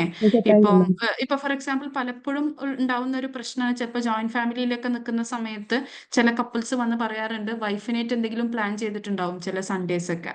അപ്പോൾ വൈഫിനായിട്ട് ഓൾറെഡി പ്ലാൻ ചെയ്തതായിരിക്കും, പെട്ടെന്നായിരിക്കും സൺഡേ മോർണിംഗ് അവിടുത്തെ ഉമ്മയും എന്തെങ്കിലും എങ്ങോട്ടെങ്കിലും പോകണം ആക്കണം എന്നുള്ളത് പറയുന്നത്. അപ്പൊ അവിടെ ഒരു കോൾ എടുക്കേണ്ടത് ഹസ്ബൻഡ് എന്താ ചെയ്യേണ്ടത്? വൈഫിനായിട്ട് എന്നോ പ്ലാൻ ചെയ്തതാണല്ലോ, അതിന്റെ അറേഞ്ച്മെന്റ്സ് ഒക്കെ ചെയ്തിട്ടുണ്ട്. ഈ ഹസ്ബൻഡാണ് പറയേണ്ടത് ഞങ്ങൾ ഓൾറെഡി ഇങ്ങനെ ഇങ്ങോട്ട് പോകാൻ തീരുമാനിച്ചിട്ടുണ്ട്, അപ്പൊ ഞങ്ങൾ അങ്ങോട്ട് പോട്ടെ. അതിന്റെ കൂടെ തന്നെ ആൾട്ടർനേറ്റ് അറേഞ്ച്മെന്റ്സ് ചെയ്യണം. അന്ന് തന്നെ പാരന്റ്സിന് പോകേണ്ടതാണെന്നുണ്ടെങ്കിൽ അതിന് വേറെ എന്തെങ്കിലും അറേഞ്ച്മെന്റ് ചെയ്ത് കൊടുക്കുകയും വേണം. അല്ല എന്നുണ്ടെന്നുണ്ടെങ്കിൽ അപ്പൊ തന്നെ വേറൊരു ദിവസം നമ്മൾ പറയുകയും വേണം, ഉമ്മാനായിട്ട് ഞാൻ നാളെ ഇങ്ങനെയൊക്കെ പോവാം, ഇതിപ്പോ നമ്മൾ കുറെ ദിവസം മുമ്പേ പ്ലാൻ ചെയ്തതാണ്, ഇങ്ങനെ പറയാൻ പറ്റണം നമുക്ക്. അല്ലാതെ സംഭവിക്കുന്നത് വെച്ച് കഴിഞ്ഞാൽ നമ്മളെ ആഗ്രഹങ്ങളൊക്കെ അല്ലെങ്കിൽ നമ്മളെ പ്ലാൻസ് ഒക്കെ സാക്രിഫൈസ് ചെയ്ത് അവർക്ക് എന്ത് വിചാരിക്കും, അവർക്ക് എന്ത് തോന്നും, അവരെന്തെങ്കിലും വിചാരിക്കോ എന്നുള്ള വിചാരിച്ചിട്ട് എല്ലതും ഇതാക്കുന്ന സമയത്ത് നമ്മൾ കൂടുതൽ ഫ്രസ്ട്രേറ്റഡ് ആവുക ചെയ്യുക. നമുക്ക് അവരുടെ അടുത്തുള്ള ഇഷ്ടം പോവുകയാണ് ചെയ്യുക. ശരിക്കും അവർക്ക് വേണ്ടി കുറെ കാര്യങ്ങൾ ഒഴിവാക്കുന്ന സമയത്ത് അങ്ങനെയല്ല നമ്മളെ ലൈഫ് പോകേണ്ടത്. അവരെ കാര്യങ്ങളും ചെയ്യാൻ പറ്റണം, നമ്മളെ കാര്യങ്ങളും ചെയ്യാൻ പറ്റണം എന്നുള്ളതാണ്. അങ്ങനത്തെ ഒരു ഡിപ്ലോമാറ്റിക് രീതിയിലാണ് അതിനെ എന്ത് ചെയ്യേണ്ടത്, കൊണ്ടുപോകേണ്ടത്. Thank you ma'am. Ma'am, yes. ഒരു ക്വസ്റ്റ്യൻ ചോദിച്ചോട്ടെ മാം. Okay. ഇപ്പൊ ഇൻലോസിനെ ഹാൻഡിൽ ചെയ്യുന്നത് പറഞ്ഞല്ലോ, can you hear? Yes, I can hear you. Okay. അപ്പൊ ഇത് ഞാൻ തിരിച്ചിപ്പോ ഒരു സ്പൗസിന്റെ ഫാമിലി മൊത്തം പാർട്ട്ണറെ ഭരിക്കുകയും അവരെ ഫാമിലി ലൈഫിലെല്ലാം ഇന്റർഫിയർ ചെയ്യുകയും അവരെ ഒരു ഡിസ്ട്രക്റ്റീവ് ആയിട്ട് ടോക്സിക് ആയിട്ടുള്ള രീതിയിൽ പോവുകയും ചെയ്യുകയും, അതേസമയം സ്പൗസ് എന്ന് പറയുന്ന വ്യക്തി ഒട്ടും അതിൽ സ്റ്റേൺ അല്ലാതിരിക്കുകയും ചെയ്യുന്ന സിറ്റുവേഷൻസിൽ എങ്ങനെയാ ബന്ധത്തെ അപ്രോച്ച് ചെയ്യണം? ഞാനിപ്പോ നിങ്ങൾ ചോദിച്ച എനിക്ക് മനസ്സിലായി. അപ്പൊ ഞാനിപ്പോ ഈ പറഞ്ഞ കാര്യങ്ങൾ എല്ലതും ഉണ്ടല്ലോ, ഇതെല്ലതും ഒരു ജനറൽ ആയിട്ട് നിങ്ങൾ എടുക്കേണ്ട കാര്യങ്ങളല്ല. ഇപ്പോ ജസീന ചോദിച്ച കാര്യത്തിൽ മാത്രമല്ല, മുമ്പത്തെ ആള് ചോദിച്ചാലും നമ്മൾ എപ്പോഴും പരിശോധിക്കേണ്ടത് നമ്മളെ കൈൻഡ് ഓഫ് തോട്ട്സ് ശരിയാണോ എന്നുള്ളതും നമ്മൾ നോക്കേണ്ടതാണ്. അപ്പൊ അതായത് ഇപ്പോ നമുക്ക് തോന്നുന്നുണ്ട് ഇൻലോസ് ടോക്സിക് ആണ് എന്നുള്ളത്. ഇതൊന്നും നമ്മൾ വേറുള്ളവരായിട്ട് ഡിസ്കസ് ചെയ്തിട്ട് അവരെന്തൊക്കെ ചെയ്യുന്നത് എന്നുള്ളതൊക്കെ പറഞ്ഞിട്ട് നമുക്കൊന്ന് പരിശോധിക്കുകയും വേണം. ഇത് നമ്മളെ തോന്നൽ ശരി തന്നെയാണോ എന്നുള്ളത്, അവർ ടോക്സിക് തന്നെയാണോ, എനിക്ക് ഇങ്ങനെയൊക്കെയാണ് തോന്നുന്നത് എന്നുള്ളത്. കാരണം ഞാൻ പറഞ്ഞതെന്ന് വെച്ച് കഴിഞ്ഞാൽ പലപ്പോഴും ചില തെറ്റിദ്ധാരണകളും ഉണ്ടാവാറുണ്ട് എന്നുള്ളതാണ്. ഇനി അങ്ങനെ തന്നെയാണ്, ടോക്സിക് തന്നെയാണ്, എന്താണ് ഹസ്ബൻഡ് അസേർട്ടീവ് ആവുന്നില്ല എന്നുണ്ടെന്നുണ്ടെങ്കിൽ ഡീറ്റെയിൽ ആയിട്ട് ഹസ്ബൻഡ് അസേർട്ടീവ് ആവാത്തതിനുള്ള കുറെ പേഴ്സണാലിറ്റി ട്രേറ്റ്സ് ഒക്കെ ഉണ്ടാവും ചിലപ്പോൾ ഹസ്ബൻഡിന്. അപ്പൊ അങ്ങനത്തെ കാര്യങ്ങളൊക്കെ അസസ് ചെയ്യാൻ നിങ്ങളൊരു കപ്പിൾ തെറപ്പിസ്റ്റിന്റെ അടുത്തേക്ക് പോവുക എന്നുള്ളത് അനുയോജ്യമാണ് എന്നുള്ളതാണ്. അപ്പൊ അവിടെ പോയിട്ട് നിങ്ങൾ ഇത് തന്നെയാണ് ഇപ്പൊ ജസീന പറഞ്ഞത് തന്നെ ആവണം ശരി എന്നുള്ളത് നിർബന്ധമില്ല. ഇപ്പൊ ടോക്സിക് ആണോ എന്നുള്ളത് ടോക്സിക് ആയിട്ട് ജസീനക്ക് തോന്നുന്നു, ശരിയാണ്, ചിലപ്പോൾ ശരിയായിരിക്കാം, ടോക്സിക് ആയിരിക്കാം. പക്ഷെ അതിന് വേറൊരു പോസിബിലിറ്റി ഉണ്ടോ എന്നുള്ളതും കൂടെ നമ്മൾ ചെക്ക് ചെയ്യേണ്ടതാണ്. ഓക്കെ മാം, ഇതിപ്പോ ഒരാളുടെ ലൈഫ് എക്സ്പീരിയൻസ് ആണ് ഞാൻ മാമിന്റെ അടുത്ത് ഷെയർ ചെയ്തത്. ഓക്കെ. അപ്പൊ അവരോട് എന്ത് പറയണം, നമ്മൾ അങ്ങനെ ഒരു കേസ് നമ്മുടെ മുന്നിൽ വരുമ്പോൾ അതെ ഞാൻ നമ്മൾ പറഞ്ഞത്. അങ്ങനെയാണെന്നുണ്ടെങ്കിൽ നിങ്ങൾ ചോദിക്കേണ്ടത് എന്താന്ന് വെച്ച് കഴിഞ്ഞാൽ, നിങ്ങൾ പറയേണ്ടത് എന്താന്ന് വെച്ച് കഴിഞ്ഞാൽ, വേറെ പോസിബിലിറ്റീസ് ഉണ്ടോ, അവർ ടോക്സിക് തന്നെയാണോ, വേറെ എന്തെങ്കിലും നമുക്ക് ചെയ്യാൻ പറ്റുന്നുണ്ടോ എന്നുള്ളത് നോക്കിയിട്ട് അങ്ങനെ ഒന്നും കാണുന്നില്ല, അത് ഒരു ടോക്സിക് തന്നെയാണ്, ഹസ്ബൻഡ് അതിൽ റെഡി ആയാൽ മാത്രമേ ഒരു പോസിബിലിറ്റി ഉള്ളൂ, ഹസ്ബൻഡ് അതിൽ അസേർട്ടീവ് ആവുന്നില്ല എന്നുള്ളത് കാണുകയാണെന്നുണ്ടെങ്കിൽ you should approach a professional for more help എന്നാണ് എനിക്ക് ഫീൽ ചെയ്തത്. മാം, അപ്പൊ അങ്ങനെ ഒരു സിറ്റുവേഷനിൽ ഇപ്പൊ ഹസ്ബൻഡ് ഓർ വൈഫ്, ഇപ്പൊ നമ്മളിപ്പോ ഒരു കാറ്റഗറി ജെൻഡറിനെ മാത്രം പറയണ്ട, ഒരു ഹസ്ബൻഡ് ഓർ വൈഫ് അങ്ങനെയാണെന്നുണ്ടെങ്കിൽ അവർ അതിന് പോകാൻ വില്ലിങ് ആണെങ്കിൽ മാത്രമല്ലേ ഉള്ളൂ നമുക്കൊരു തെറാപ്പി എടുക്കാനായിട്ട് പറ്റുക. അപ്പൊ ആ ഒരു അല്ലെങ്കിൽ അവർ വില്ലിങ് അല്ല എന്നുണ്ടെങ്കിൽ ആ ഒരു പാർട്ട്ണറിന് മാത്രം, ആ വ്യക്തിക്ക് മാത്രം, ഹസ്ബൻഡ് ഓർ വൈഫ് അവർക്ക് മാത്രം ബന്ധം അവർക്ക് മുന്നോട്ട് അപ്പൊ വില്ലിങ് അല്ല എന്നുണ്ടെന്നുണ്ടെങ്കിൽ അതിൽ വിക്റ്റിമായിട്ട് ഇരിക്കുന്ന ആള്, അത് ഹസ്ബൻഡ് ആണെങ്കിലും വൈഫ് ആണെന്നുണ്ടെങ്കിലും എങ്ങനെ അവർക്ക് കോപ്പ് ചെയ്യാൻ പറ്റുക ഈ ഒരു ഡിഫിക്കൽട്ട് സിറ്റുവേഷനിൽ നിന്ന് എന്നുള്ളതാണ് നമ്മൾ നോക്കേണ്ടി വരിക. അപ്പൊ അതിൽ ചിലപ്പം അവരൊറ്റയ്ക്ക് എങ്ങനെ കോപ്പ് ചെയ്യേണ്ടി വരിക എന്നുള്ളത് നോക്കേണ്ടി വരും. ആസ് എ കപ്പിൾ എങ്ങനെയാണ് അവർക്ക് പ്ലാൻ ചെയ്യേണ്ടത്, ഇനി മുന്നോട്ട് ലൈഫ് ഇവരെ ടോക്സിസിറ്റി ഏൽക്കാതിരിക്കാൻ എങ്ങനെയാ പ്ലാൻ ചെയ്യേണ്ടി വരിക എന്നുള്ളതൊക്കെ ഒന്ന് പ്ലാൻ ചെയ്യേണ്ടി വരും എന്നുള്ളതാണ്. Okay, thank you ma'am. Okay, thank you.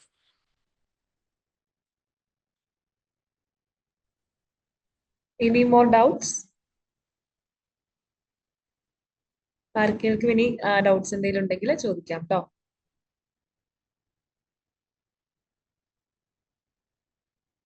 Okay, so ഇനി ഡൗട്ട്സ് ഒന്നും ഇല്ല എന്ന് വിചാരിക്കുന്നു. സോ നമുക്ക് നമ്മുടെ വെബിനാർ ടുവേർഡ്സ് ദി എൻഡ് ആയിട്ടുണ്ട്. So we gonna wind up ആ വെബിനാർ. അപ്പോൾ I would like to thank നമ്മുടെ Fathima Rini ma'am for such a wonderful session. ഒരുപാട് എന്താ പറയുക, നമുക്ക് അറിയാത്ത ഒരുപാട് കാര്യങ്ങൾ ഈ ഒരു സെഷനിലൂടെ നമുക്ക് അറിയാനായിട്ട് സാധിച്ചു. ഇപ്പോൾ റിലേഷൻഷിപ്സിന്റെ കാര്യമായാലും പല ഫേസസ് ഓഫ് റിലേഷൻഷിപ്പ് ആയാലും അതിലിപ്പോൾ ചാലഞ്ചസ് വരാണെങ്കിൽ അതെങ്ങനെ നാവിഗേറ്റ് ചെയ്യണം, ഇൻലോസ് ആയിട്ട് നമ്മൾ എങ്ങനെ ഡീൽ ചെയ്യണം എന്നുള്ളത്, അങ്ങനെ ഒരുപാട് ടേക്ക് അവേസ് നമുക്ക് ഈ ഒരു സെഷനിൽ നിന്ന് നമുക്ക് ലഭിച്ചു. So thank you so much ma'am. ഈ ഒരു വൈകിയ വേളയിലും നമുക്ക് ഇത്രയും നല്ലൊരു സെഷൻ നമുക്ക് വേണ്ടി തന്നതിന് ഒരുപാട് താങ്ക് യു. അതുപോലെ തന്നെ ഇന്നത്തെ ഈ ഒരു സെഷനിൽ പങ്കെടുത്തിട്ടുള്ള ഓരോ പാർട്ടിസിപ്പൻസിനും ഒരുപാട് താങ്ക് യു അറിയിക്കുകയാണ് സൈബ്രിഡ്ജിന്റെ പേരിൽ. ആൻഡ് നിങ്ങൾ ലെഫ്റ്റ് ആയി പോകുന്നതിന് മുന്നേ ജസ്റ്റ് നിങ്ങൾക്ക് എല്ലാവർക്കും ഉപകാരപ്പെടുന്ന കുറച്ച് കാര്യങ്ങൾ പറയാൻ വേണ്ടിയിട്ടാണ്. അതായത് സൈബ്രിഡ്ജ് പ്രൊവൈഡ് ചെയ്യുന്ന കുറച്ച് സർവീസസ് നിങ്ങളെ അറിയിക്കാൻ വേണ്ടിയിട്ടാണ്. അതായത് ഇപ്പോൾ ഇതിനകത്ത് സൈക്കോളജി സ്റ്റുഡൻസും ഉണ്ടാവും, സൈക്കോളജി പഠിക്കാത്തവരും ഉണ്ടാവും, എല്ലാവരും മിക്സ്ഡ് ആയിട്ടുള്ള ഒരു ഓഡിയൻസ് ആണ് നമുക്കുള്ളത്. അപ്പോൾ സൈക്കോളജി പഠിക്കുന്ന സ്റ്റുഡൻസ് ആണെന്നുണ്ടെങ്കിൽ നിങ്ങൾക്ക് വളരെയധികം ഉപകാരപ്പെടുന്ന, അല്ലെങ്കിൽ നിങ്ങളുടെ തെറാപ്പി സ്കിൽസിനെ എൻഹാൻസ് ചെയ്യാനായിട്ട് നിങ്ങളെ ഹെൽപ്പ് ചെയ്യുന്ന ഒരു കോഴ്സ് നമ്മൾ പ്രൊവൈഡ് ചെയ്യുന്നുണ്ട്. CBT എന്ന് പറയുന്ന തെറാപ്പി നമ്മൾ സൈക്കോളജി സ്റ്റുഡൻസിനെ എപ്പോഴും നമ്മൾ അറിഞ്ഞിരിക്കേണ്ട, അല്ലെങ്കിൽ നമുക്ക് അറിയാൻ ആഗ്രഹമുള്ള, അല്ലെങ്കിൽ പ്രാക്ടീസ് ചെയ്യാനൊക്കെ താല്പര്യമുള്ള ഒരു തെറാപ്പി ടെക്നിക് ആയിരിക്കും. സോ അതിൽ നമുക്ക് എന്താ പറയുക, എക്സ്പേർട്ട് ആവാൻ വേണ്ടി അല്ലെങ്കിൽ അതിൽ മാസ്റ്റർ ചെയ്യാൻ വേണ്ടിയിട്ടായിട്ട് നമുക്ക് ഇന്ത്യയിലെ ടോപ്പ് സൈക്കോളജിസ്റ്റുകളിൽ നിന്ന് നമുക്ക് CBT ട്രെയിനിങ് ലഭിക്കുന്ന ഒരു കോഴ്സാണ് നമ്മുടെ ലേൺ കൗൺസിലിംഗ് ആൻഡ് സൈക്കോതെറാപ്പി എന്ന് പറയുന്ന കോഴ്സ്. സോ ഒരു 6 മന്തിന്റെ കോഴ്സാണ്. അറ്റ് ദ സെയിം ടൈം നമുക്ക് മറ്റൊരു കോഴ്സ് നമ്മൾ ഹാപ്പി കിഡ് എന്ന് പറയുന്ന കോഴ്സ് കൂടെ പ്രൊവൈഡ് ചെയ്യുന്നുണ്ട്. 3 മന്തിന്റെ കോഴ്സാണ്. നിങ്ങൾ ഇപ്പോൾ കുട്ടികളായിട്ട് ഇന്ററാക്ട് ചെയ്യുന്നവർ ഈ ഒരു ഗ്രൂപ്പിൽ ഉണ്ട് എന്നുണ്ടെങ്കിൽ, അതായത് ഇപ്പോൾ നിങ്ങൾ ഒരു പാരന്റ് അല്ലെങ്കിൽ ഒരു ടീച്ചർ അല്ലെങ്കിൽ ഒരു സ്റ്റുഡന്റ് കൗൺസിലറോ അല്ലെങ്കിൽ ഒരു സൈക്കോളജിസ്റ്റോ അങ്ങനെ സ്റ്റുഡൻസ് ആയിട്ട് അല്ലെങ്കിൽ കുട്ടികളായിട്ട് ഇന്ററാക്ട് ചെയ്യുന്നവരാണെന്നുണ്ടെങ്കിൽ കുട്ടികളെ എങ്ങനെ നമുക്ക് ഇഫക്റ്റീവ്ലി ഡീൽ ചെയ്യാം എന്നുള്ളതിനെ പറ്റി ഇപ്പോൾ ഇന്നത്തെ കുട്ടികളെ ഡീൽ ചെയ്യുന്നത് മൈറ്റ് ബി ഡിഫറെന്റ് ഫ്രം നമ്മൾ ട്രഡീഷണലി ഡീൽ ചെയ്യുന്നത്. അപ്പൊ അതിൽ നിന്ന് വളരെ വ്യത്യസ്തമാണ്. അപ്പൊ അത് എങ്ങനെ നമുക്ക് എഫക്റ്റീവ്ലി നെക്സ്റ്റ് ജെൻ കുട്ടികളെ നമുക്ക് ഡീൽ ചെയ്യാം എന്നുള്ളതിനെ പറ്റിയുള്ള കറക്റ്റ് ആയിട്ട് ഐഡിയ നമുക്ക് തരുന്ന ഒരു പ്രോഗ്രാമാണ് ഹാപ്പി കിഡ് എന്നുള്ളത്. സോ കോഴ്സിനെ പറ്റിയുള്ള കൂടുതൽ ഡീറ്റെയിൽസ് ഞാൻ ഗ്രൂപ്പിൽ പ്രൊവൈഡ് ചെയ്യുന്നതായിരിക്കും. ഓക്കെ, സോ വൺസ് അഗെയിൻ നിങ്ങൾക്ക് എല്ലാവർക്കും thank you so much for joining today. ഇനിയും നമുക്ക് ഇതുപോലത്തെ ഒരുപാട് ഇൻസൈറ്റ്ഫുൾ ആയിട്ടുള്ള ഇഫക്റ്റീവ് ആയിട്ടുള്ള സെഷൻസ് നമ്മൾ ഓൺ ദ വേ ആണ്. വെബിനാർസ് വർക്ക്ഷോപ്സ് ഒക്കെ വരുന്നതായിരിക്കും. സോ നിങ്ങളുടെ എല്ലാവരുടെയും പാർട്ടിസിപ്പേഷൻ നമ്മൾ എക്സ്പെക്ട് ചെയ്യാണ്. Okay, so once again thank you. Rini മാമിനും ഒരുപാട് thank you for joining with us and delivering such a beautiful session. And also, thank you to all the participants. Okay, so thank you guys. Thank you from Cyprus. Bye. Thank you Thank so you, madam. Thank you so much.